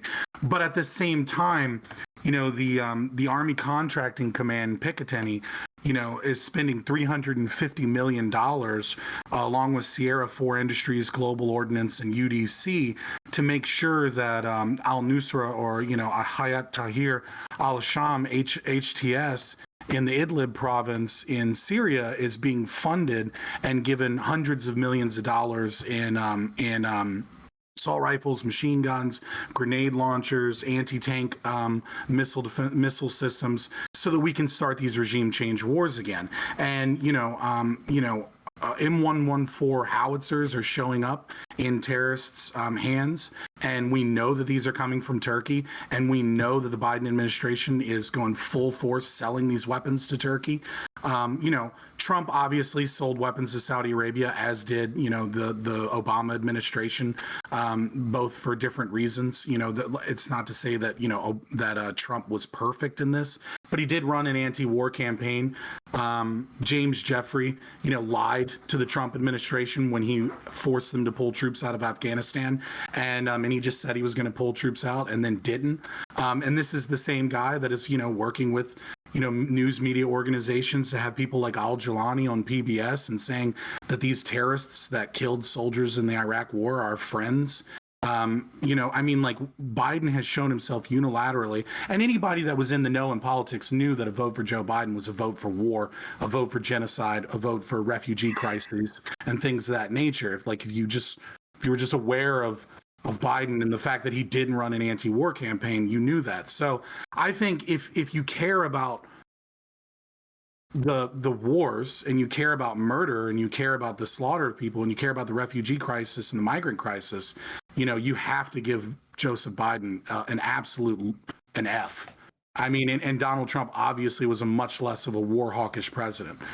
Between the deals that Jared Kushner was signing, between the way that he handled the Iranian kind of conflict when everyone in the administration wanted him to start a war with Iran and he backed down, the way he handled North Korea, and the way that just East Asian politics in general. Donald Trump was a much more peaceful president and candidate than Joseph Biden could ever be, and we're seeing a return of the CIA and three-letter organizations running our country and slaughtering people. Okay. Economic sanctions are acts of war as well. Oh no! We can wait. Sorry, it's closing. Wait. It's closing statement. So I'm going to read to your environment, Seattle. Oh, you saw the eyes. Well, oh man. A little bit of bookkeeping. I'll back up Hardwood Sock on the Germany's participation in producing a vaccine. Pfizer COVID vaccine was produced in Germany. They have highly socialized medicine and a highly socialized education system. So this whole rah, rah, rah, American great thing isn't going to cut it there. Operation Warp Speed, neither Biden nor Trump get to take credit for that. We had mRNA under development for 10 years, so it's kind of a wash. I will agree with Fabian Liberty. Biden's first orders were super easy. It was all not Trump, not Trump, not Trump. But this includes that so-called culture war because Trump was constantly and illegally trying to use his executive office to enact things like excluding immigration from Muslim nations. Biden is simply doing a little more than the bare minimum and reversing to repair that damage. Again, it's ridiculous to say that Trump was the anti-war president. I mean, this should be pretty obvious. I've got this article from August 2020 where we found out that Congress was working to block arms imports into arms exports from America to Turkey for about 2 years. So whatever was going on there, we saw it happening. Just like Congress had Trump's number on a few of his little intertanglements with the Russia and Turkey, they were blocking arms exports. So you got to have a little dose of reality there. And let's give some more mad respect for the people working in government who establish things like this. They're preventing the abuses of the system, and so maybe that was the one conspiracy theory from Trump that was true. The deep state saved us in a large degree. One of the orders was a study on reforming the Supreme Court. So in the face of Trump's federal court packing, we might see a little bit of justice there. And finally, on my personal note, the thing that I really wish that Biden had done some action on, we could have used FERC to prevent the sale of assets critical to solving climate change. And we really need to do that. We need to prevent the sale of Indian Point, Byron, and Dresden, and Diablo Canyon, because if we dismantle like 8 gigawatts of clean electricity, we're just lost. All right. Did I forget anyone? Just to be sure. Okay, perfect.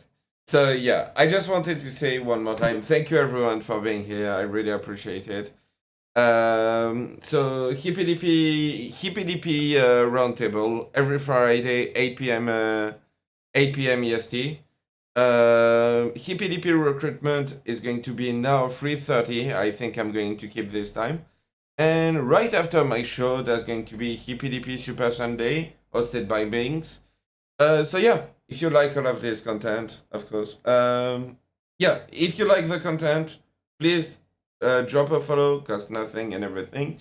And this panel and many panels wouldn't be possible without Danabo, who's doing an amazing work behind the scene. So yeah, go support him, exclamation point Danabo. You have a link to his channel, and you also have a link to shardshockcbd.com. Enter code Danabo to get 10% off. Yeah, CBD is amazing. I don't usually say that often, but do your own research before putting anything in your body. But yeah, personally, I like CBD. That's all I can say. With that being said, yeah, let's go into a little bit of a fun topic, just to not stay serious for too long. So we're gonna go with a little palette cleanser. No introduction statement, we're going straight into it. What is the weirdest food combination you've ever tried? All I'm right. sorry, what was the question? I couldn't understand you. I'm sorry. What is the weirdest food combination you've ever tried? I don't classify this as the weirdest for me because I love it. But taking freshly baked sourdough bread and dipping it into any kind of citrusy like fruit drink and eating it like that. Wow, no one is there. Yeah, the only thing I got, and this is normal as hell for here, but I tell people about this and they're like, "Oh my god, that is so weird." Is like taking a bunch of crackers, like breaking them up and throwing them in the cottage cheese and like making this weird puree out of it. Like for some reason, that's weird to people. Mush. I don't know why people have a problem with that, but I find it delicious. The majority of I people don't- don't like cottage cheese. Well, I don't know that's what you why were people thinking, are wrong.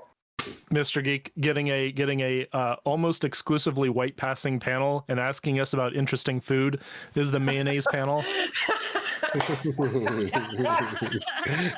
I will say this much: when I first started like HRT, I was getting like really weird, like almost like pregnant food cravings, and for the longest time, I liked pickles and peanuts together, like dill pickles and peanuts. Whew.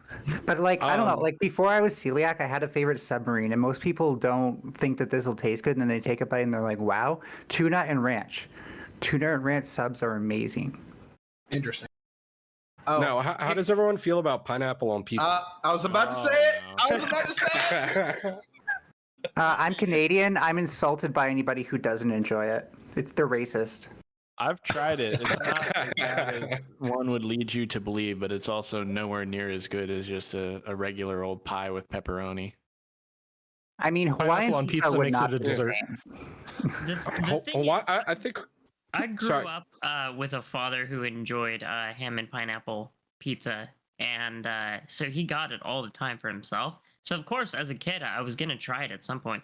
Yeah, it was not revolting. It was not the most horrible thing I'd ever had. Would I go out of my way to order it? Fuck no. There's way better pizza than that, but like, it is not the worst thing I've tried. It's still pizza.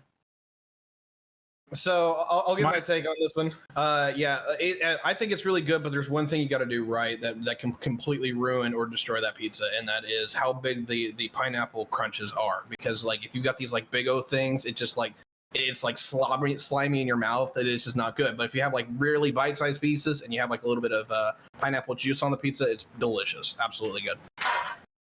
My guilty pleasure is a fried salted herring. I don't know. I don't. It's a kind of a black country thing. You usually get it at like black hunting clubs or like out in Appalachia. You get it a lot in the Appalachian Mountains, kind of where everyone is named Bubba. And for whatever reason, like if it's done right and the salt is pulled out, it's actually pretty good fried fish. But I mean, it's not something most people would try, and it's something you can very easily fuck up, and it just tastes like salt. All right, I get the sense you're not terribly far from me. Have you location dropped, Fabian? Oh no, I mean, I've everyone knows where I am. Yeah, I'm in Richmond, Virginia. Oh, okay, you're on the other side. Never mind then. Mm-hmm. Yeah, I'm the civilized side of that. Well, one thing I do a lot is I do like the mashed potatoes and corn like mixed together with like a ton of a ton of like salt and pepper, right? And I think like that's just like possibly like a local thing. Like I'm right outside of Philly, so it's kind of like I don't know. I grew up with it's that all pretty the time normal. too, and I'm in Yeah, Pennsylvania. aside from mixing the corn, the peanut butter or the pepper and salt in the mashed potatoes is like something my family did before I even picked it up. I was offended a little bit by Yes TV talking about our whiteness until you said that, and now I'm kind of on board. Now, so I'm in Indiana, and like throughout the Midwest, mashed potatoes and corn mixed together is pretty common. I don't particularly care for it. I think the texture is really weird with corn and mashed potatoes, but whatever. I'll say about the CBD. CBD was our ad, and I'll say after I started smoking, I found that my food tastes became a little bit more enlightened, and I started mixing corn with more things. So I will get corn in my quesadillas, and people are like, "Corn, really?" I was like, "Oh, it matches so well." Yeah. Yeah. I don't think that I have any. I don't think I have any good combinations, but I did have in a back alley in South Korea, somebody pulled an octopus out of a tank and cut some tentacles off and put some soy sauce on it and then put it on my plate and I ate it. So yeah, like a freshly live octopus with soy. Oh, Interesting. Have you had the squid ink sack? Oh, No. why? Oh, I've tried it. It's not my favorite. It definitely feels like someone's busted a nut in your mouth. What? No. Yeah, it's very strong, very pungent. As someone who chews pens, I could not possibly imagine that tasting good. It didn't taste bad, but it's just very. It didn't taste like ink. Yeah, it didn't taste like actual ink. But it's very rich. I guess like squid ink would be feels more water soluble, so that makes sense. Why do you all know what the taste of ink is like? I chew pens. It was unavoidable that I would. It was unavoidable that I would find out. I'll leave it at where it is. But what I was saying. Shout out to THC, the best thing the fucking blue states have going for them. Real quick, I know I'm not supposed to chime in, but like this is something every time I get backlash for it. So I know that like everyone on the other side of the Atlantic will disagree with me. Anchovies on pizza. Why is this a weird take? Hell no. It's fine. Pizza's not salty enough. It's delicious. Well, the problem is that pizza isn't salty enough without the anchovies, so I'm actually for it. I'm good. Go back to eating your on baguettes. that. Yeah, that's rough. At least we have real bread. I was about to say, are you really gonna make fun of a Frenchman for their contribution to food? Like, really? Like, Yeah, French classically trained chefs are the best in the world. I'm allergic to all the food they contribute here, to like, come society. on. I can't disagree with this. Like, English chefs are the people we have to beat down on. Hands down. No, Almost I agree. anything that the French have created, I'm allergic to because of my gluten intolerance. That's unfortunate.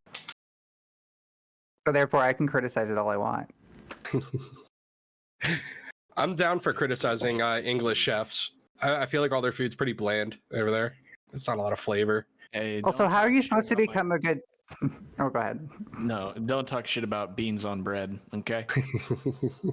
Now, beans on bread is pretty good. I was gonna say my food dirty secret is I actually like Marmite, that British delicacy that like everybody thinks is fucking terrible. I pay like expensive fucking prices to like import it from the UK because I'm addicted to the shit. Yeah, no, it's actually interesting. If I were to mix them with cinnamon, I feel like I'd like it.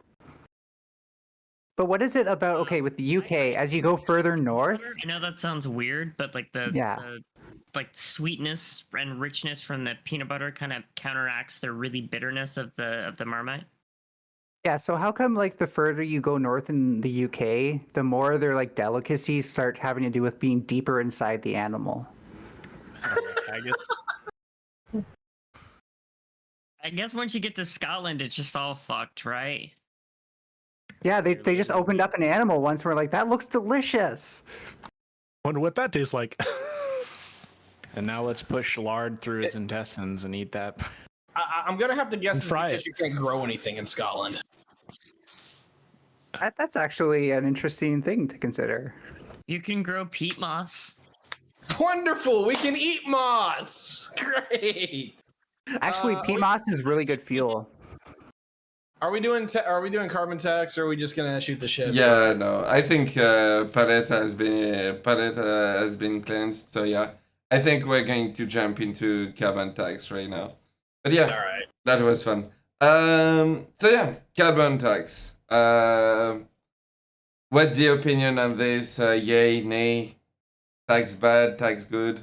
All right, and I want to start this topic with touring news. Yeah, I've been chatting with Carl a little bit about carbon taxes. I research, I guess, energy a lot and so forth. I've not exactly seen many ways to implement carbon taxes that aren't just going to have the corporation that would being taxed pass the cost down through. Now, that there are some ways that they've been working on this, and there's going to be like a good conversation about it. The taxation that I would be in favor of would be, maybe like the second airplane that you take per year, you're going to have to pay more tax, and then your third airplane, that one's going to be more, and then the fourth one, and so on and so forth. So I would like a progressive, sliding, based on how much carbon you consume kind of tax in order to dissuade what would I consider the like middle, upper, and wealthy classes from engaging in a lot of climate damage and carbon consumption and activity. So I'm more on the favor of going that route, but I'm going to be learning from some people here. All right, I'm going to throw it to SDA, Shave Dogs. Typically, I wholly oppose carbon taxes just because it's almost 100% going to be passed off onto the consumer without having any real projected effects on I would say without having any real projected effects, but like I'm not sure that this is going to be the most effective way to mitigate crisis, like a climate crisis, or like what would we want to achieve with kind of our ecological policies. I'm much more lenient towards or preferential towards like focusing on reducing ecological impacts at the ground level rather than trying to just like cut carbon emissions. I think in the future, like we're going to have much better solutions for our issues with carbon. I haven't dug back into this, but it seems like another kind of wake and break.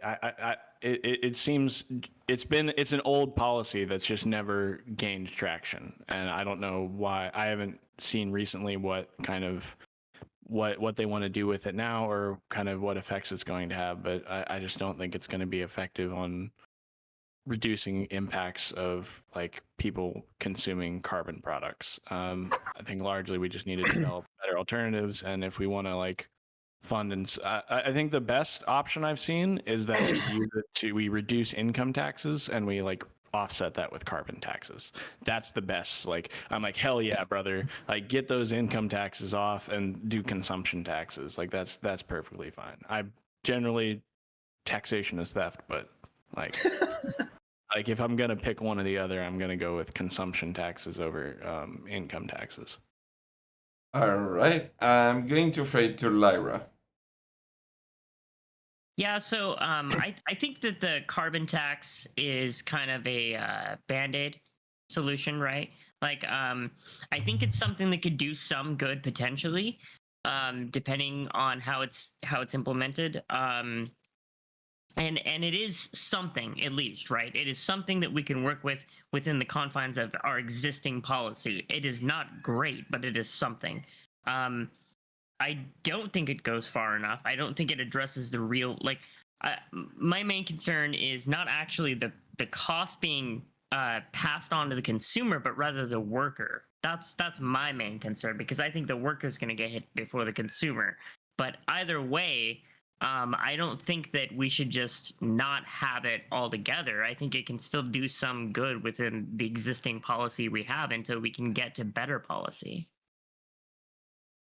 All right, I'm going to throw it to Hardwood and Sock. Yeah, so I agree with a couple things that were said where it's like the carbon tax is definitely going to be passed on to normal everyday people, which I don't think is very beneficial at all. I think it's like a punitive thing, and it kind of like we're basically penalizing people for living their life the way that they currently do, which I don't think is right. So I think that there's other ways that we can go around solving climate change rather than just having a carbon tax, because it's like, all right, cool, so you're taxing people for their carbon use, but what's stopping them from, how is that changing, right? Anything other than just like, oh, don't do this or we're going to tax you more. I mean, all right, I guess that could be a deterrent, but I don't think it'll do I don't think it'll do nearly enough of what we want done, right? I'd rather see like actually different like alternative energies being promoted versus just trying to through tax incentives than a punitive tax for using carbon. It's just my opinion. All right, I'm going to throw it to Fabian Liberty. Yeah, so I mean, I think it sounds like we're all against carbon tax. Like, yay! Like, why even have a debate, right? Yeah, no, I think carbon taxes are a horrible, horrible thing. First of all, obviously, any new tax is not going to be good for the economy, or good for the consumer, or good for the worker, or good for the citizen. Cap and trade might be slightly better, but even still, I mean, carbon leakage is a thing. I mean, from 1990 to 2015, the UK reduced their carbon emissions by roughly 1/3. But once you took into account the carbon emissions that were used to produce all of the goods that they imported, you found that they actually increased their carbon emissions slightly, right? So really what carbon taxes tend to be is large companies with large amounts of capital love carbon taxes because they can ship manufacturing over to countries that don't have these same standards. And then they can outcompete small businesses and medium-sized businesses in their country, so they can ship jobs overseas. They can reduce the value of labor, and all it does is speed up Kuznets curve and actually speed up industrialization of other countries, which you might think of that as a good thing, like African countries and Somalia, or like Myanmar and places like that, in India. China has started to get on board, we'll say get on board with this, with their carbon tax. What is it called? Oh my goodness, I can't remember the name of it, but they have a carbon trading market that they've just started. But even still, it's because of carbon leakage. Unless you can get the entire world to agree to a carbon tax, it's not going to have any real effect on climate change. The only thing it's going to do is hurt the countries that institute it. And and I think that this issue is, obviously there's a lot of layers that we'll get into, between all of these, solar and other alternatives and things of that nature, and how that works. But carbon tax is mostly passed on to poor and lower middle class individuals, specifically people that use, have less fuel efficient vehicles and have, gas as their heating for their home and things like that. Other countries have attempted to institute policies that, increase that gives subsidies to those individuals. But again, carbon taxes are really just a way for the rich, wealthy elite and those with large amounts of capital to screw over the poor and the middle class and price out competition in the marketplace while pretending to do something good for climate change, even though the data shows that it's not effective at helping climate change. All right, I'm going to throw it to Tiberius. Yeah, sure. So Fabian hit like the anti side of it very well. I'm not 100% anti actually on this one. I have no problem with taxation as long as people keep like the excuse me, I can't word today. I don't know why. I have no problem with taxation as long as it's used in an effective manner. Number one is that it is a discouragement if you tax something. It's like you don't want them doing this particular activity. This is really this is the modus operandi of the sin tax. On the other side of that is that if you have taxation, you can take that and you can fund other things with it that might be more productive. Now, I find that carbon tax is more of a reactive measure, not a proactive measure. And yes, man, I'm going to preempt you on this one. We have a policy for you that's a lot more proactive. $6.5 trillion over the next 15 years, 400 brand new nuclear reactors to go after to power your houses. Go at it. Let's do it. And on the other side of that is that if you want to hit the consumer side a little bit to keep people from using much carbon, raise the petrol tax just a little bit, start building out your new interstates to get people from A to B quicker, easier, and cheaper than they already have been before. Thank you very much. All right, and last but not least, your environment, Seattle. Let's go! All right, I'm against the entire panel on this one. A carbon intro, tax. so for all we know, I'm not. Apologies, and MrG2EK, shame on you for saying I was last. Sorry. Well, I need to keep. Anyway, sorry. Go ahead. All right. I'm a little disappointed that people who say they were interested in, or who are very knowledgeable about economics, say that this is always passed upon to the consumer. As we know, the cost of something is whatever the price of something is whatever the market will bear. Now, if this was the only way we could get energy, you might be right. Everyone would have to pay the same cost, and so the price of energy would raise up equally. But we have alternatives. We have better sources of energy, just like Tiberius said. We could go nuclear. We could use renewable energies to replace a large amount of fuel in the short term. Easy replacement. And in fact, those clean electricity standards and cap and trade, those end up either being a really weak in terms of cap and trade or an incredibly strong price on carbon. Washington's clean electricity standard is going to end up being like $170 per ton. And absolutely, this is an effective way of mitigating the climate crisis. Every place that it's been implemented, British Columbia, I think, is the only one serious. It has reduced. BC, Canada, reduced their emissions by like 15% after it was implemented. Man, there's so much going on here. I think that I can go into a whole lot of policy details. The panel is right. We need to implement it correctly. We need to perhaps do that tax swap, like Washington's initiative 732 was a really, really great initiative. It would trade sales tax for carbon tax. That's effectively, for the lowest income Washingtonians, that would have been a great benefit because they could choose better energy sources. They could choose a heat pump instead of a gas heater. And so really, yeah, this is I'm gonna get a lot into this, I'm sure, over the course of the panel, and I think that this is one of the easiest things that we can try, and if we don't try it, we will fail. And last but not least, and with my apology, Ninetales. No, it's okay. I was just waiting to pee the whole time, so I got a little bit frustrated. Yeah, so just want to point out, Tiberius, he says, like, my problem is the scarcity. Well, the scarcity is being caused by the hoarding of capital and industry. So therefore, my problem is still with capitalism. I'll gladly debate this with you one-on-one anytime. And in fact, I'll be a little bit sad if we don't. So yeah, with the carbon tax, my one thing I want people to take away, that correct implementation isn't the same thing as public approval. So just because people don't like it doesn't mean that it's not the correct implementation. Secondly, I am for the carbon tax under the idea that the more we do, the better. Simply, if we let's say we have two options, the carbon tax and better technology. If we agree that both of them are better than nothing, then we can also agree possibly that both of those together are even better than those two individual options alone. So especially when it comes to the climate and something that we're leaving to future generations, I want to see us do as much as we can. And yes, not everything works perfectly. I'm sorry, that's politics.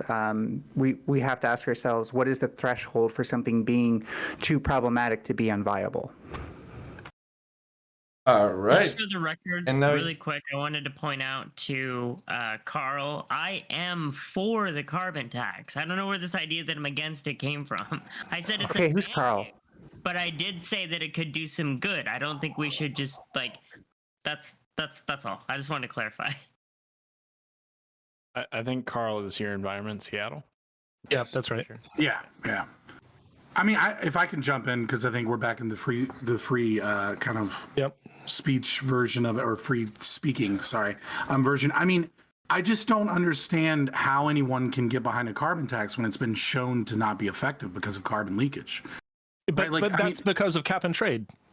No, it's carbon leaking. It's not cap and trade. They're importing goods from countries that don't have these things. When you institute a carbon tax, you're just off-sourcing it somewhere. Like, you can institute tariffs, but then those get passed on to the consumer, right? What you're saying is that And then you're also assuming by doing this, right, that the difference between like the marginal social cost, the intersection of the marginal social cost and marginal social benefit, as opposed to the market intersection, right? You're assuming a level of like 1.0 price elasticity. And we know that there isn't a 1.0 price elasticity. That's why prices get passed on to the consumer. And we know that for the sheer fact that we're attempting to change behavior, right? Like we're attempting to get people to move to something else, right?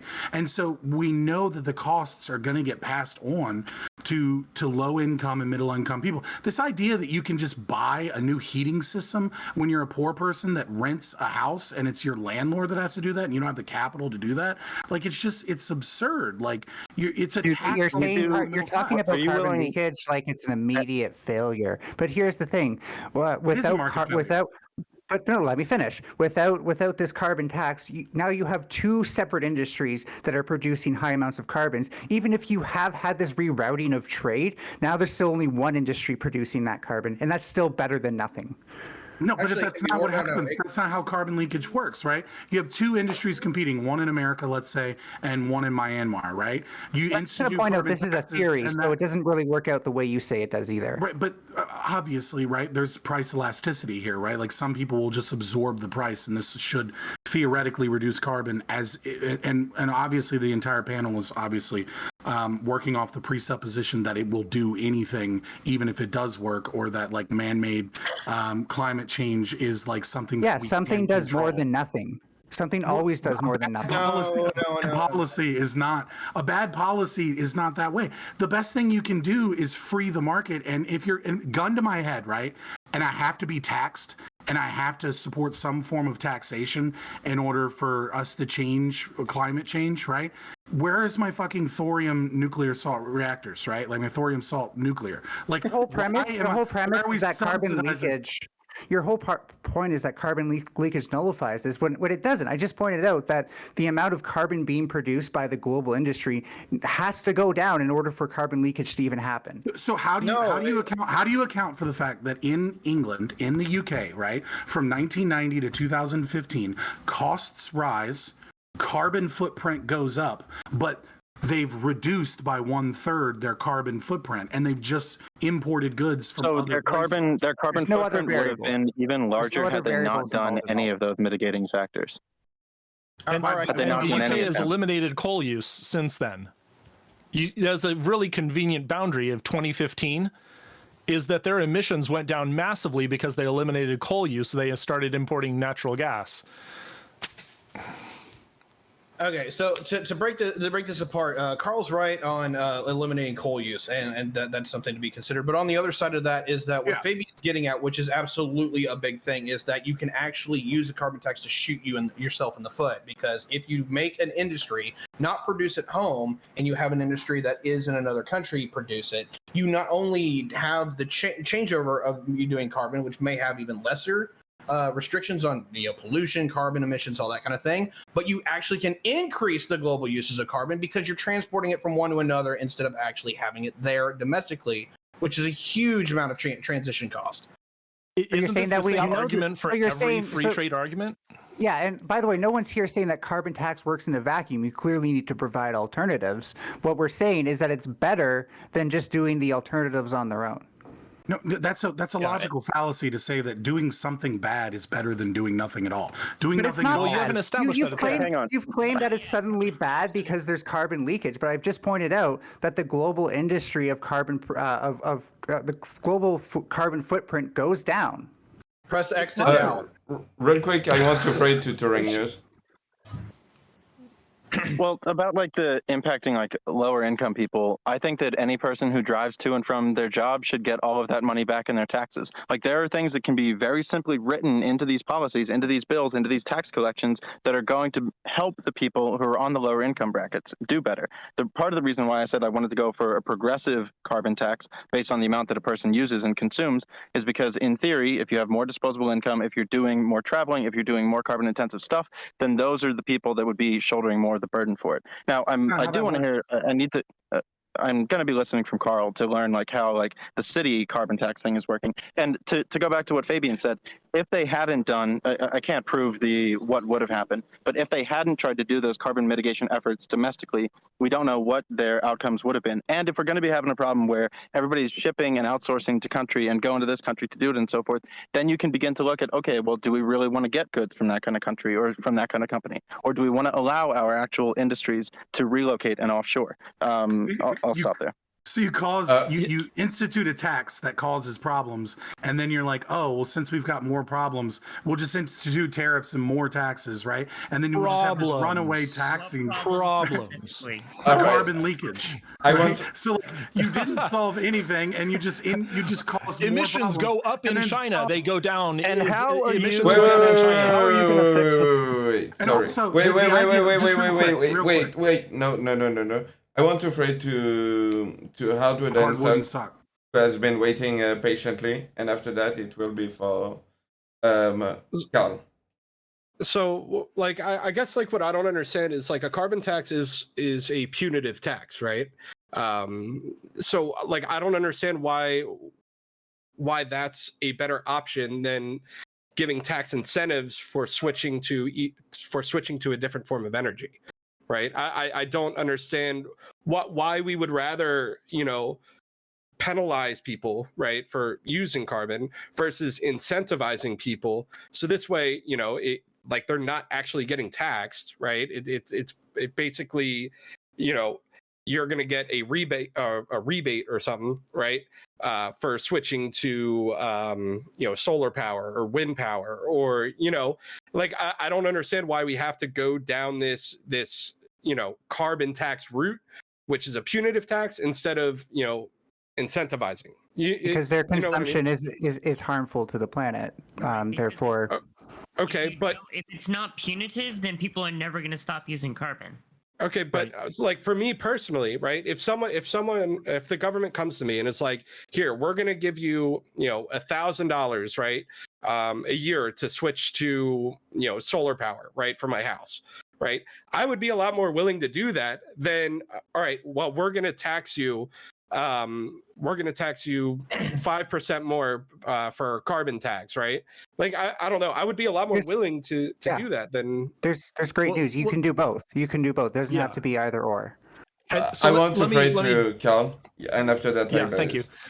I want to give you some real policy examples. So the Washington Initiative 732 would reduce sales tax by 1% and give a earned income tax credit equivalent of $500 to all families. So each individual person has the right to use $500 worth of carbon at $15 to $25 a ton. By the way, that amount of CO2 tax is the equivalent of the seasonal variation of gas prices. People use more gas in the winter because they have to, and oil companies of course, increase the prices. And so this is like, the argument that it will always be passed on to the consumer, and that's horrendous, and it totally bankrupts and makes people homeless is ridiculous on its face, because actual policy that's on the books, that's been studied, does not have that shape.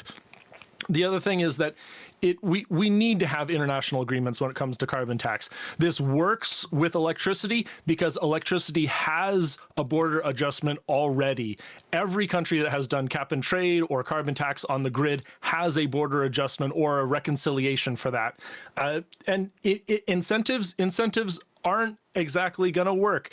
They're kind of like UBI, is that they give people a reason to put money into that system, but they don't actually decommodify anything. It doesn't actually make clean energy cheaper. It just says, oh, if you're a capitalist like Elon Musk building solar panel roofs, you get a handout. And so he's like your capitalist landlord who gets he eats all the money that comes from that incentive.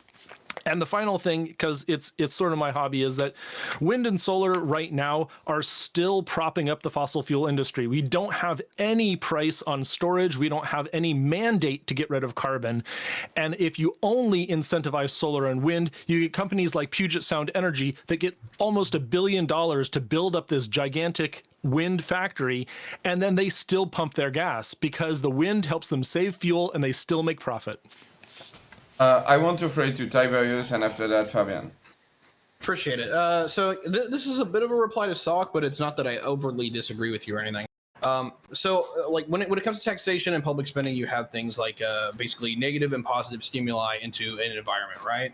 So I like to do both. Really, I do. Like a great example here. I'm not against people using gasoline, but if I want people to cut down on their usage, I'm going to hit it on two fronts. I'm going to tax the gasoline to provide a revenue source and also discourage people from using it. But also, I'm going to take that money that I get from that revenue and I'm going to try to apply it to something that helps even reduce that further, such as interstates. Why interstates? Because every time that you start and stop and slow down and all that other stuff, it drastically increases the amount of fuel that you use.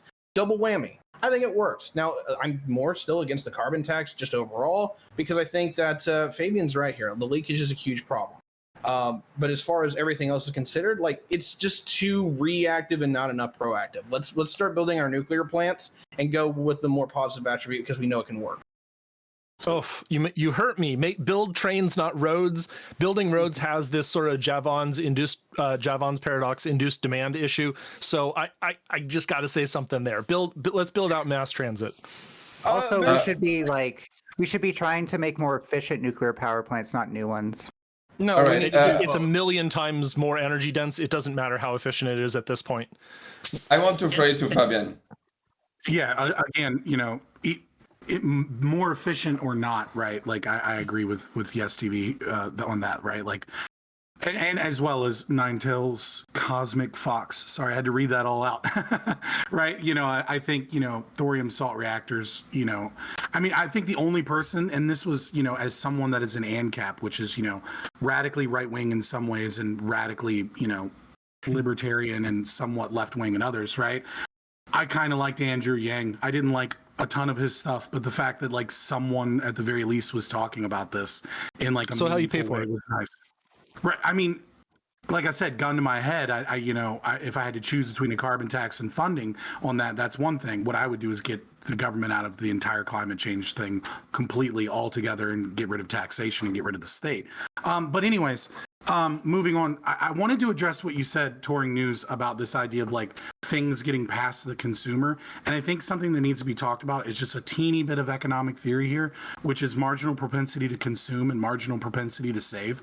So, the lower you are in socioeconomic status, right, in terms of income inequality and stuff like that, like looking at the Gini coefficient and all that, right, low socioeconomic status individuals have an MPS of like almost zero or even negative, right, because they're going into debt, and their marginal propensity to consume is one or above often, because they're also getting funds from the state, so welfare programs, for example, increase your consumption rate more than you're actually making, right? And so when you have a really large marginal propensity to consume, right, a tax isn't just about the fact that like, yes, if we tax plane rides or we tax additional travel, the rich will pay more in the taxes. Like, it is progressive in that sense. But the problem is that a mass amount of their actual relative income is spent on travel, is spent on gas, is spent on heating, right? So the percentage of all of the income that they have is higher. And as I stated, there's going to be provisions written into the policy that are not going to penalize working class people for heating their house or getting to their fucking job. Well, it's a tax, so it's always going to penalize them. It's always going to waste money, and it's always going to be negative. I just said that we are going to put in provisions that you get any money back that you spend on gasoline for driving to and from you. I think that this should happen now. It happens in some nations. But anytime that a person drives to and from work, that should be a tax rebate. They shouldn't have to pay to get themselves to and from their job. You're taxing that money out of the economy, right? Giving it to the middleman, the state, and then the state is often wasting portions of that money on bureaucracy and inefficiencies. Hey, do you realize bills can have provisions that aren't just okay, never mind.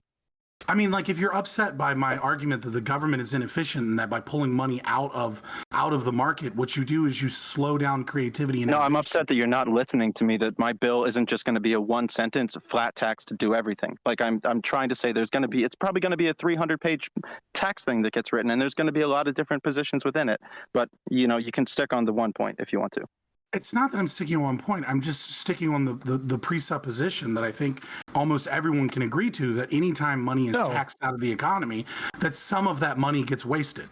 So you're assuming that the government always has more waste than corporations, and this is sort of this argument that doesn't live in reality because there's no such thing as a perfectly efficient market. There's always waste, be it like leaving a product on the shelf for too long, or more than one person investing their labor in the same kind of product. That doesn't mean that central planning is better. It just means that it's not perfectly efficient, and it means that, hey, in some cases, the government providing something, decommodifying something, might be better than the market doing it. And I think that things like energy is definitely one of those. Now, let's get some numbers behind this. The average American family spends about $3,000 a year on gasoline. And if that's all it is, then a 10% tax on that, a gas tax like that, that's going to be $300. So the rebate in the bill the initiative that I gave as an example, that completely wipes it out for the average family. Now, someone who flies to Europe every 2 months, that's going to be a much bigger bite out of their income. But I'm guessing that if they fly to Europe that often, it doesn't matter to them. Real quick, I want to throw it to Lyra. Honestly, I pretty much just agree with everything Carl just said. I mean, I think the people that this truly affects most are people like the example he brought up, you know, people that are traveling to Europe every couple of months, you know, people that have the kind of income or capital already that it's not going to be detrimental to them. I haven't heard any strong arguments about how this is actually going to hurt the working class or the poor. Well, I mean, since our moderator is French, I mean, why not bring up the yellow vest protests, right? I mean, that was pretty much the major point behind that, right? Was how much they it was hurt. didn't do any alleviating policy to mitigate the concern that you're talking about. How many? I'm gonna turn more red in the face than the sunburn that I currently have if I have to keep repeating this. Well, you're just. I don't know how many times you think I've been on your show or anything, but you haven't. I already said in the beginning, right, that the French have come up with systems, right? One of them was talking about specifically looking at very, very close to what Yes TV was talking about, right? Which was giving money back to individuals based upon their energy consumption, right? I'm simply bringing up the Yellow Vest protests because someone said that they don't see how in any way, shape, or form this is affecting the lower and the middle class, right? And we had massive protest movements because of the negative effects on the lower and the middle class, right? And so increasing taxes even more so that you can engage in some form of wealth redistribution so that we can placate the masses. You're not addressing the argument. You're just walking past the argument. What argument am I walking past? That it's progressive, that a progressively correctly implemented tax with an outlay for average consumption, I straight up gave it to you. I straight up gave it to you. All those people in France, let's say, take the average amount of driving that the person in the countryside did to get their job done, and give them a straight up UBI based on that. Give them a straight up allowance when the job for. Leaves? That's not a progressive system. Okay, well now we're talking about something else. That's great. We can change topic if you want to. I'm not goalpost shifting, right? You're talking. No. You said you said one thing and then you brought up something else. So let's move on then. Let's go ahead and move on. You're saying that it's progressive because you just engage in wealth redistribution. Should right? be but it doesn't. progressive. It doesn't matter because of the very idea of carbon leakage. The job leaves, and then these people don't even have a job to drive to in the first place. Wait. Where's the carbon leakage for someone who drives? I think you have an overly simplistic view of how carbon leakage works, and you're only focusing on the fact that it seems to you to be irreparable when multiple people here have described that there's things that we could do about it. I don't have just saying that my idea is overly simple, add to it, right? Don't just say, oh, I'm sorry, but there were more nuanced. I'm sorry, there were more nuanced opinions here than carbon leakage bad. Okay, well, well then add to it. If you're saying that there are better arguments, that's what I'm saying. People have, and you're not even noticing. Maybe pay attention. Right, so you don't have it, right? So you don't have the argument. I'm but there's another one for for the nuclear argument, largely when it comes to lifters and MSRs, is that it's a security issue and a non-proliferation issue around the whole topic. This is totally different No. than what we're discussing. No, it's Yeah, not. yeah. Like the So let me barriers that just quickly answer that, and we can move on. Basically, there's an international organization called the IAEA. Their job is to make sure that no nation can abuse their nuclear energy capability in order to produce a nuclear weapons capability. They made a bunch of mistakes in the 60s, 70s, 80s. We've kind of gotten over that. Modern era, it looks sort of like Saudi Arabia, Iran, and the UAE, where the UAE has made a really solid agreement to never produce their own fuel, so they can't make weapons. Iran, they want to produce their own fuel, so they always have the risk of producing their own weapons. Both of those nations need to be inspected regularly so that we know that no matter what the fuel comes from, there's no diversion. But with Iran, it's much more serious because the more uranium refinement they do, the bigger the risk that they could covertly make a weapon. And by the way, you don't need a nuclear energy reactor to make a nuclear weapon. You could just take a bunch of uranium, build a pile reactor in a secret underground base, just like North Korea did, and eventually you're going to get a bomb. Well, I mean, the other part is like, I meant like even a domestic security issue. Like the United States federal government isn't just going to let these MSRs go up and not have like needing massive amounts of personnel to stand around and guard them.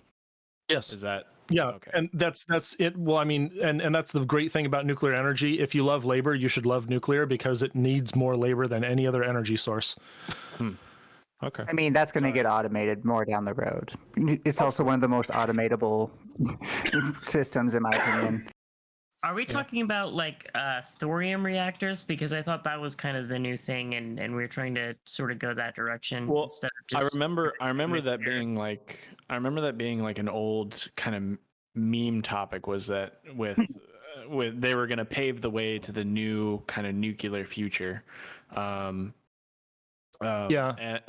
the largest deficit is that I don't think we do a lot of REM mining here to actually support it. Like we've got the deposits, but the rare earth mineral mining that needs to go on to do it is extremely ecologically damaging, and it's like it's not going to be. There's just a lot of complications that seem to bulwark all of the issues with getting it forward. Yeah, I don't want to derail us too bad. Yeah, it's more regulated to death, and so to sort of get us back on the topic, if Fabian Liberty wants to do a Mesmer project and take the United States in the direction of going fully nuclear powered, that would be amazing. You're going to get so much pushback from fossil fuel companies. You're going to get folks like Arco Gas and Chesapeake Energy who have literally thrown money into anti-nuclear environmental activist groups.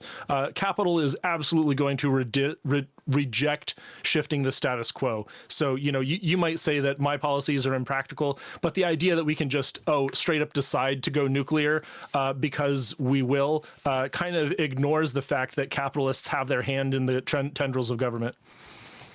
Well, that's why I advocate for the dissolution of the state. All right, so like just to poke a little bit at my boy Carl here is that like that goes both ways, right? Like if we get dump some money into getting nuclear online, is that capitalists who actually are going to make money off of that are going to start sponsoring that and trying to further that as a as a political outcome. Like we've seen this with green energy. It used to not have any money. Now it's one of the biggest contributors in government right now. So I mean, it kind of feeds itself, if you will.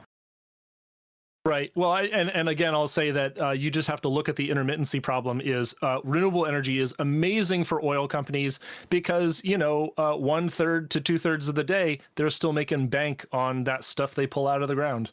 Peaker plants. Yep. Like until you can solve peaker plants as an issue, like big oil and big gas is here to stay. I do want to point out two things. First of all, is that we'll never need 100% nuclear. We have hydroelectric and solar already functioning, and it's no need to dismantle that if we've already got it going. Second is that I did say earlier that instead of building new plants, we should be trying to make the existing ones more efficient, and I stand by that. But if there are new technologies that can be way more efficient, use less fuel, create less waste, because I think waste is the biggest issue. Here in the Great Lakes, they're just created like a big giant storage site right next to a lake, and if that leaks X or whatever, we could lose like that ecosystem and every ecosystem around it. Carl, just and I know that's like, I know this sounds like I'm an anti-nuclear activist, but I'm not. I'm just more like, I worry about the animals. And so as long as we're can I just say, as long as we're producing less waste and getting more energy for it, I'm for it. But I don't want us building new nuclear reactors off of the same old technology that we've always been, that is still causing us these issues. I have fantastic news for you. These issues are nearly completely solved. There are some historic things that the U.S. DOE, the U.S. government, and our military-industrial complex have never cleaned up. But if you look at Canada and you look at Canada's doing with uranium mining and with the siting of Canada's deep geologic repository, with as a consent-first situation, Canada's done the absolute best thing. And really, it could be worse. Sorry. No, I'm just saying that, like, it's like the Titanic to me. I want to believe that it will never sink, but just one leak and everybody's fucked. So, well, no, it's not just one leak, because we had an ancient nuclear natural reactor in Gabon, Africa, and the studies around that will show you, okay, we're not all fucked immediately. We look at even accidents that occurred.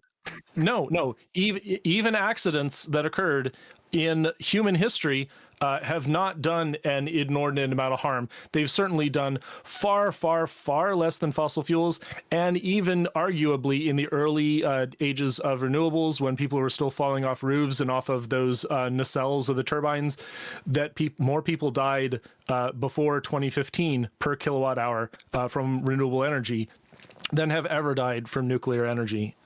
Okay, is that a function of like how safe it is, or its frequency? Because if it's just because, you know, that fossil fuels and stuff have a much higher frequency, then that's not reassuring to me. Yeah, this is per kilowatt hour. Check out our world and data. The figures have shifted in renewables' favor, but the secret about the nuclear industry is that it is extraordinarily strict.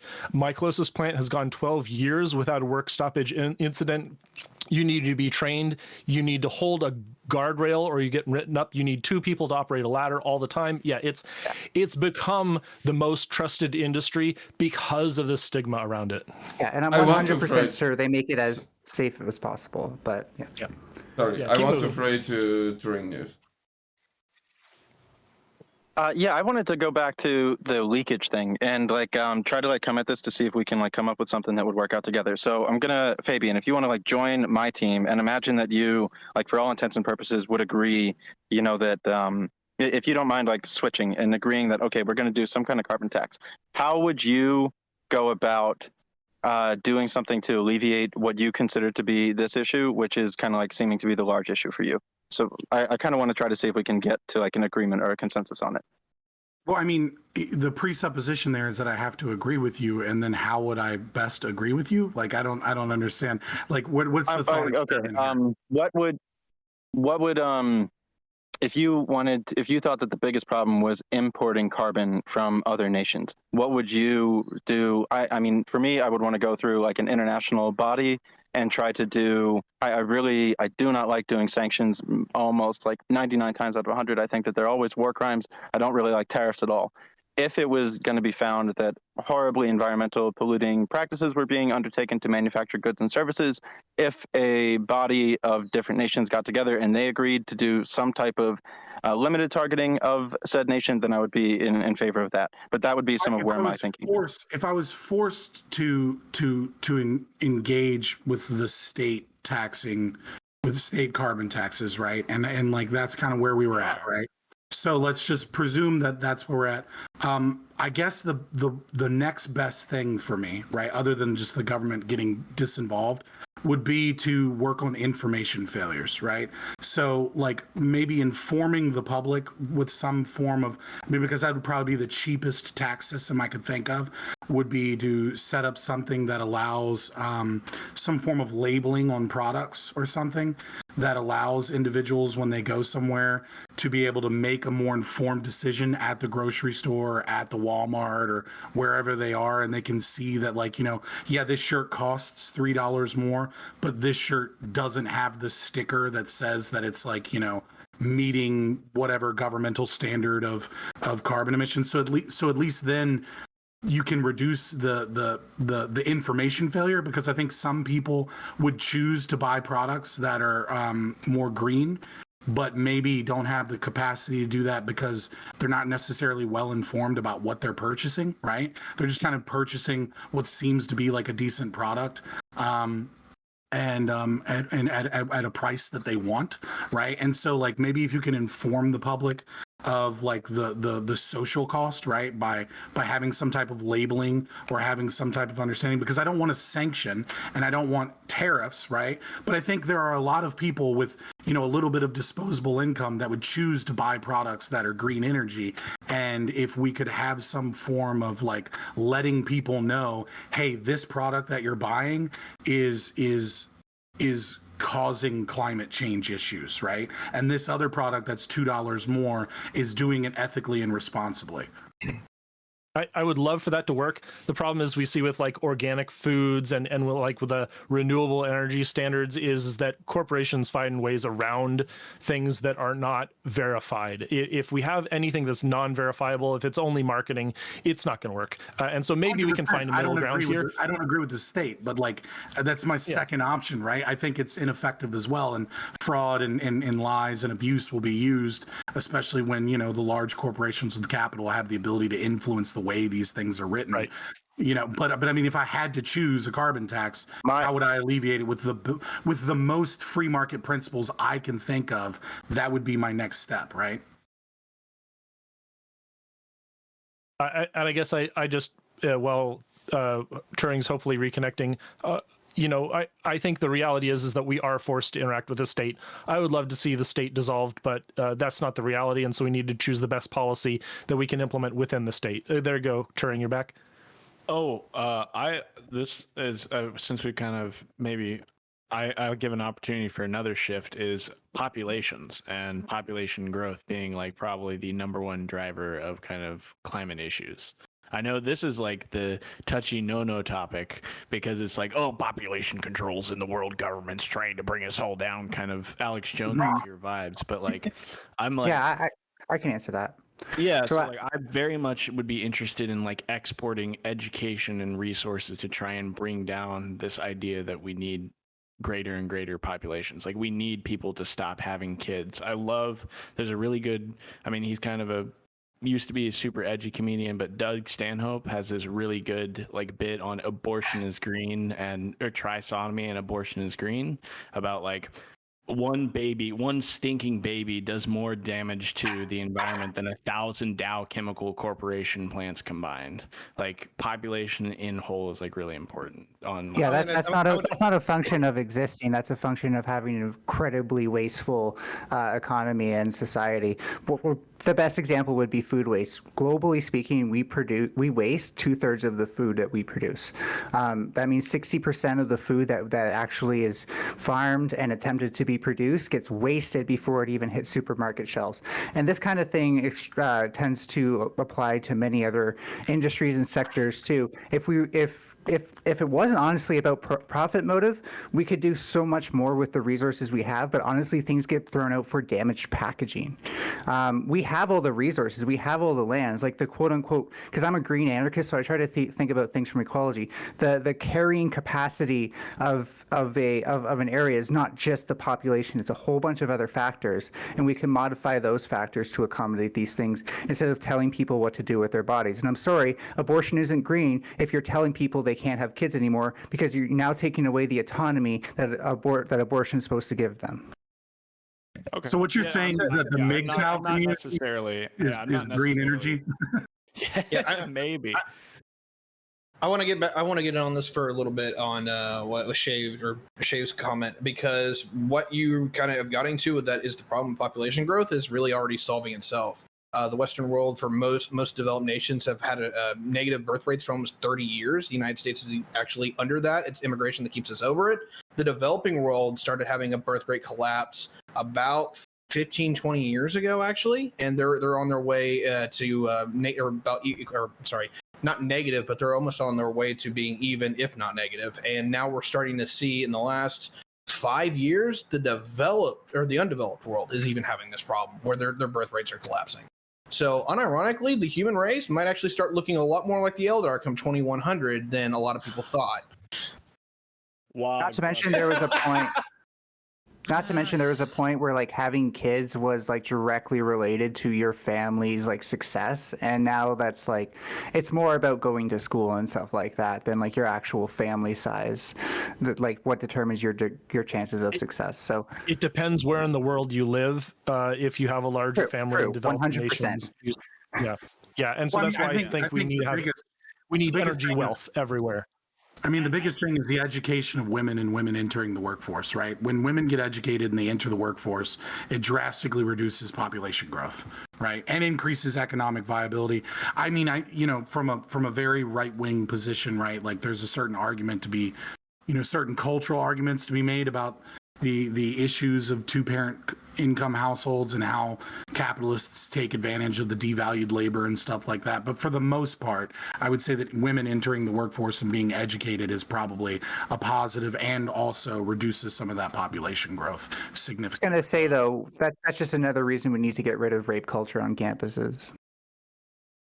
I just don't understand how College campuses are some of the safest places. This was a little mouse that I spun up and threw across the table because I find it interesting about like how large population growth is like when I think of in the future, like we have the Western quality of life and the Western standard of energy consumption. How does that translate to the rest of the world and all of the problems that we're facing now with like even with information and like just verifying facts and ideas is going to go on into the future in different languages and all that kind of thing. So that I hope I didn't derail us again, but Yeah, that gets into technological and cultural diffusion, and that's a huge topic. And I don't want to like demean that, but it's literally like the spreading of like technological advancement and cultural norms is such a huge topic that like literally this is the thing that made Jared Diamond famous with like blood or guns, germs, and steel.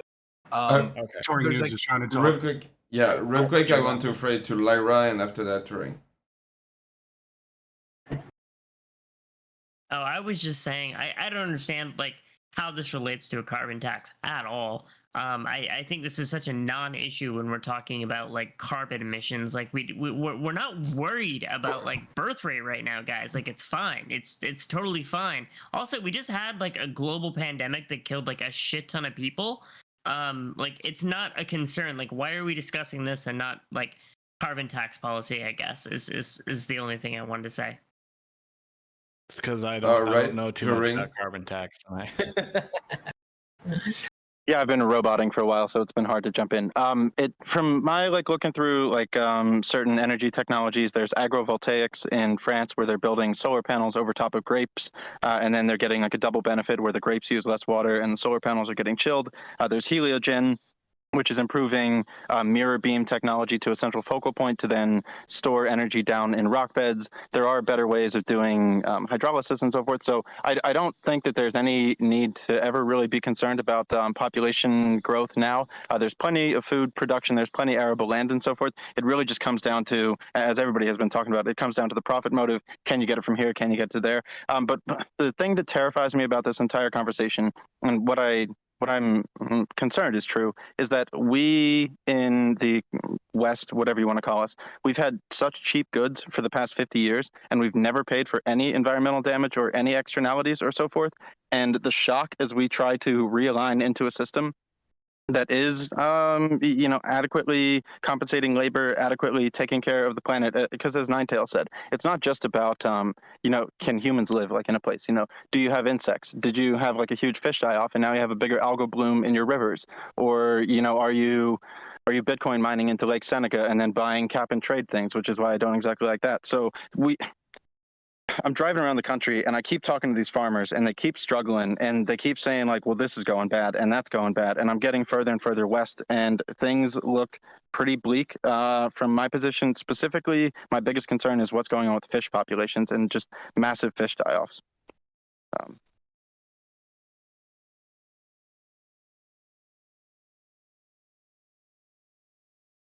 He floored it. Good job. Yeah, it's just talking about the fish, it's just like, oh, geez.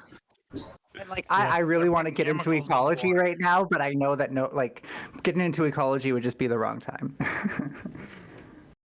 It's the thing I I nerd love out to over. have these. I love to have these conversations on Twitch, and that's probably why I don't do more panels, because it's such a rare opportunity to get into climate and ecology. Maybe I should Time to host wrap one. up. What's that? What'd you say? I was just asking if it's time to wrap I'm up, not or if gonna somebody lie. has something more.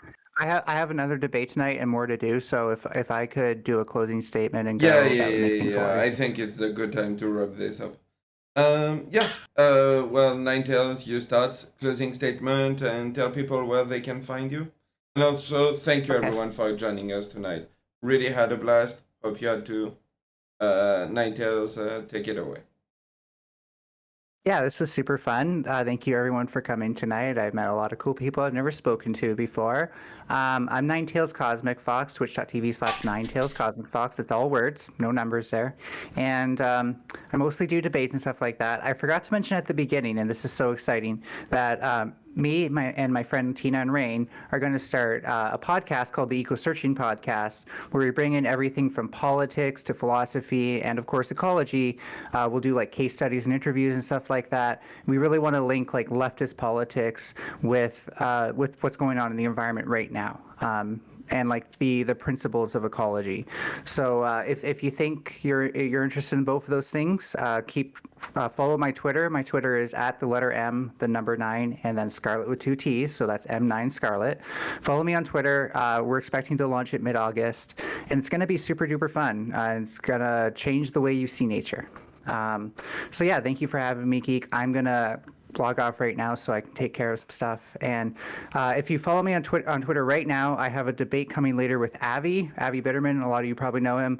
It's about the self-ID thing and whether or not it's an issue that the definition of woman is a infinite regression, I guess. So have a good night, all.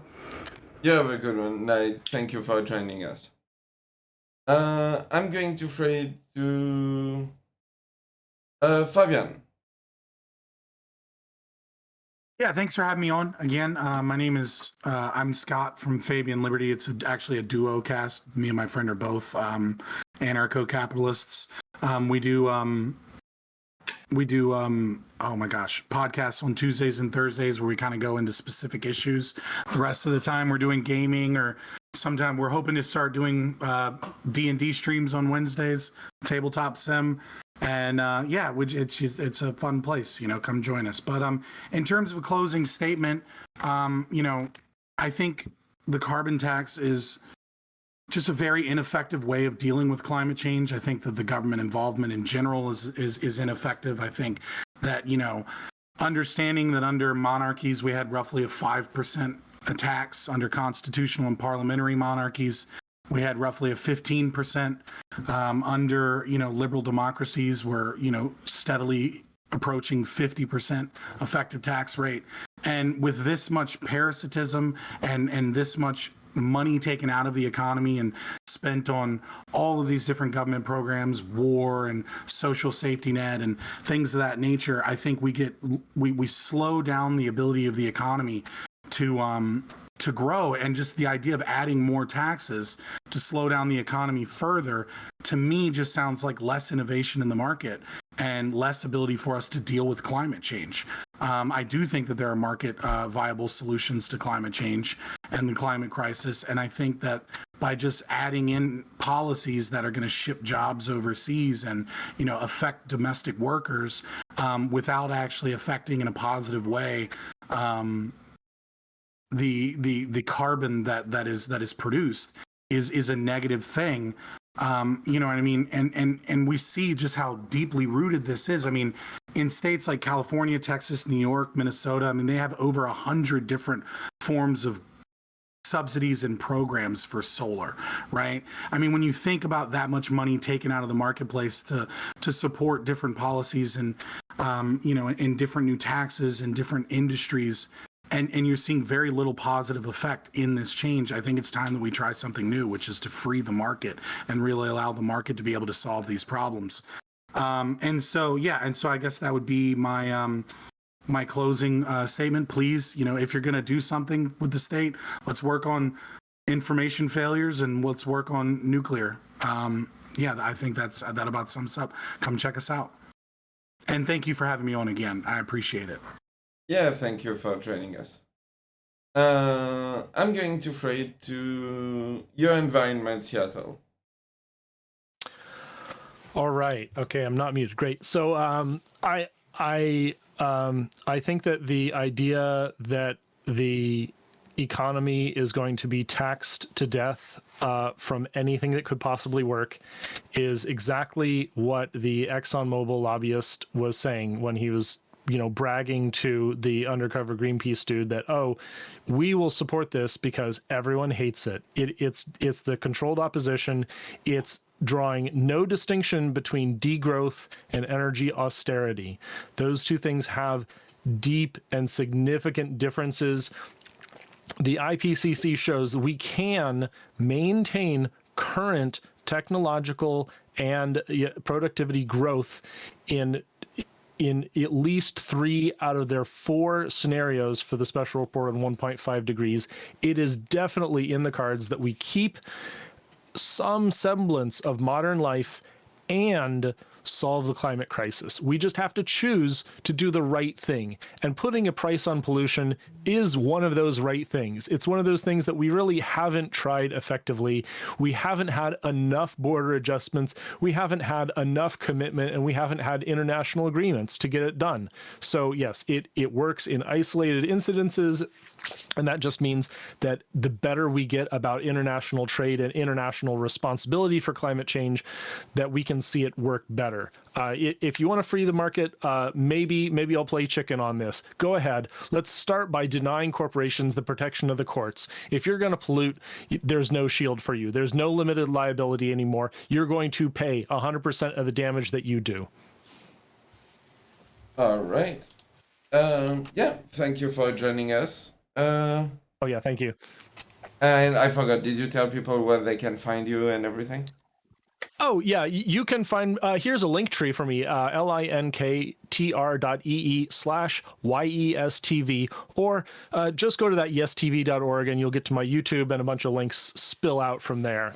That's enough for me. Thanks. All right. I'm going to throw it to Tiberius. I appreciate it.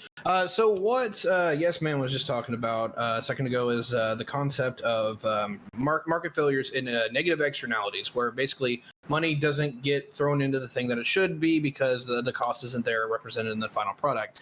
This happens a lot, and taxes are usually one of the things that we used to fight against that. I'm not opposed to that.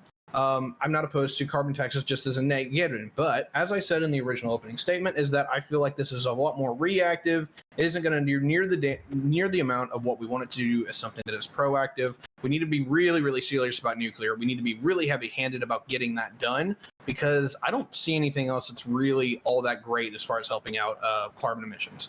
So I'm going to wrap it up with that. Nuclear for the win, or go home. All right.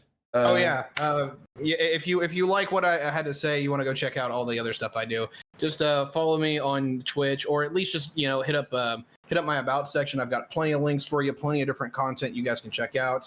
We'll be hosting a panel tonight at 9 p.m., which is the Mask Off panel with me, Connor Points, and a few other lovely people. Hopefully none of you are doing something at the same time, but if you want to check that out, I'd appreciate it. All right. Thank you for joining us.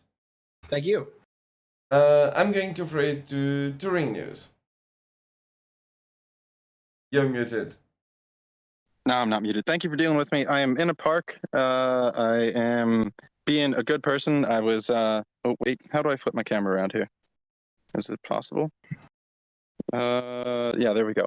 I was exposed to COVID a couple days ago, so I was kind of doing my part and, just getting out for a little bit. As far as my closing statement goes, I'm just going to copy paste everything that Carl said.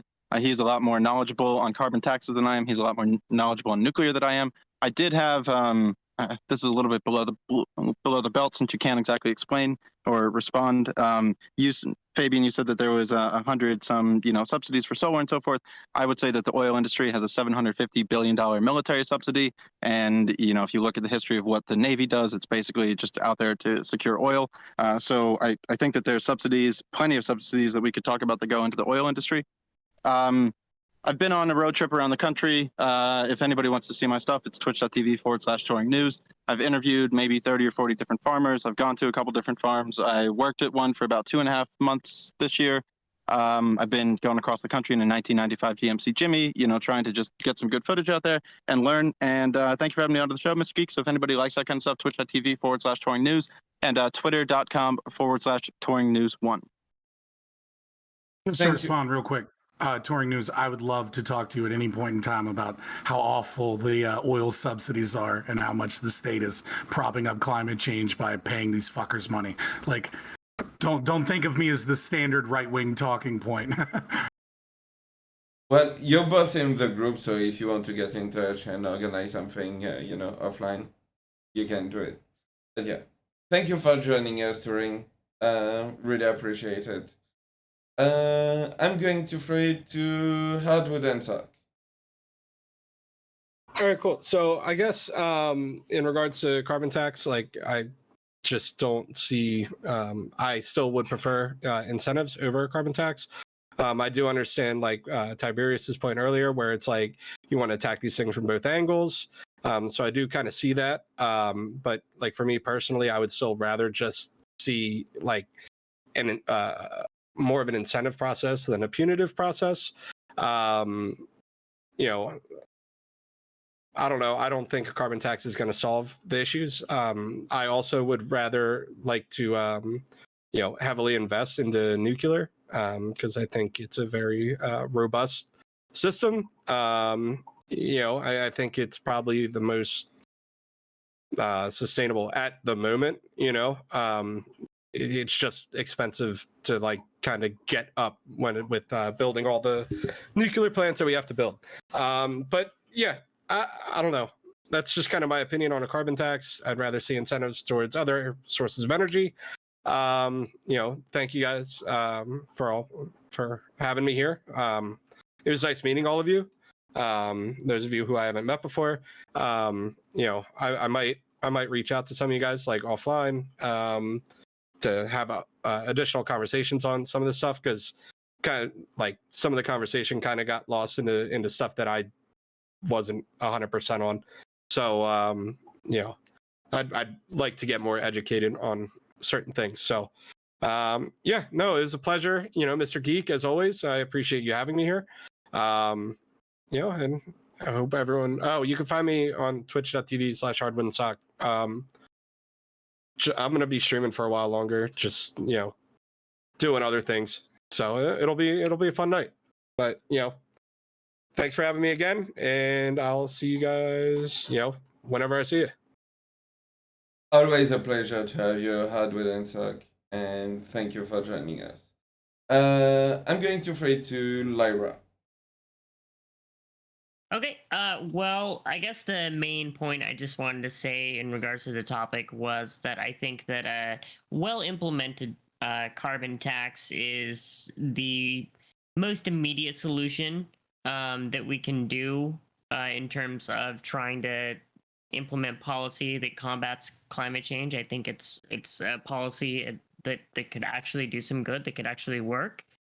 Depending on how it's implemented. I'm sorry I didn't have more enlightened points on this topic. It's not my strongest topic. I'm afraid when it comes to energy and new green energy, I'm not the most well versed in that. So I'd love to have a conversation with some of you guys maybe later on about this stuff, and you could educate me. But I appreciate you guys having me here. It was really fun. Mr. Geek, it was nice being on a panel with you, and it was nice being on a panel with you again, Hardwood and Sock. It was nice meeting you, Carl, and Touring News, and everybody. Charmed. You can find me over at twitch.tv/LyraShay. After this debate, we are playing more Dead by Daylight tonight. Nice. thank you for joining us. And I'm not going to say last but not least because I'm pretty sure I'm forgetting someone and I might get that. Shave Dog's Ass. Hey everybody, I am Shave Dog's Ass, or SDA if you want a family-friendly name. I typically focus on things like firearms rights, individual liberty, economic freedom, and am generally along the lines of minarchism or market anarchism. I have a very annoying cat who is much smaller than yours there, Lyra Shea. I was noticing. But you can find me at twitch.tv/shavedogsass or on Twitter at dogshaved. I have a very small but reasonable following where I post just videos that I like or links and information to cool stuff. On the carbon tax, I have not brushed up enough on this issue. I felt really unprepared, but more when I think about it, I think even larger than probably what we need to be focusing on for U.S. policy. I think that a lot of people in here, or not a lot, but at least your environment, Seattle and TouringNews have probably dedicated a lot more time into this. But I've always been a very strong pro-nuclear energy advocate. You know, I want lifters in everybody's basement so we can power our own Bitcoin miners to protect our intellectual property laws with what are they, non-fungible tokens. You know, I really want the ANCAP libertarian future dream of gay marijuana couple protecting their gay couple protecting their marijuana plants with guns kind of dream. Just the Hyperborean meme images. But I really appreciate being on this panel. It's nice to meet some more small Twitch streamers. I don't do that much content, but I do like to chill out and watch cool videos. I like to learn and debate and talk. So yeah, come by, hang out, and if you want engagement, I'll give engagement. I'm not afraid to show my face. Thank you. Thank you, MrG2EK, as always, as well. It's nice to come back to a welcome party. Yeah. Just to be sure, I'm not forgetting anyone, right? No. Perfect. Yeah. Thank you everyone for joining us. Go follow everyone that was on the panel tonight. Danabo will post the link soon, I'm sure. And yeah, I'm going to say goodbye to my chat, and I'm going to raid Binks, who is going to host the Hippy Dippy Super Sunday. Thank you for joining us. Thank you. All right. Okay. Real quick, before I leave, let me go full count. First of all, thank you everyone who watched. Really appreciate having you in chat. Please drop a follow, you know, if you like the content. I'm going to try to be more regular when it comes to panel, hosting them, like really sticking to my schedule. I think it would be cool. I think there's a need for it. So yeah. With that being said, all of this panel, the one that you're seeing right now, the one that you're about to see, and every panel after that, there's a big chance that Danabo will have a hand on in making it happen. So yeah, if you like panels, if you like debate, if you like people yelling at each other, please go follow, not only go follow Danabo, but on top of that, shellshockcbd.com. Enter the code Danabo, you get 10% of your order. So yeah. And with that being said, we're going to raid Binks. I'm going to go back live, but stay on the channel. I'm not going to do anything interesting. I'm going to talk about Attack on Titan. That's it. Like, you don't want to see that. Alright. Take care, people, and see you around.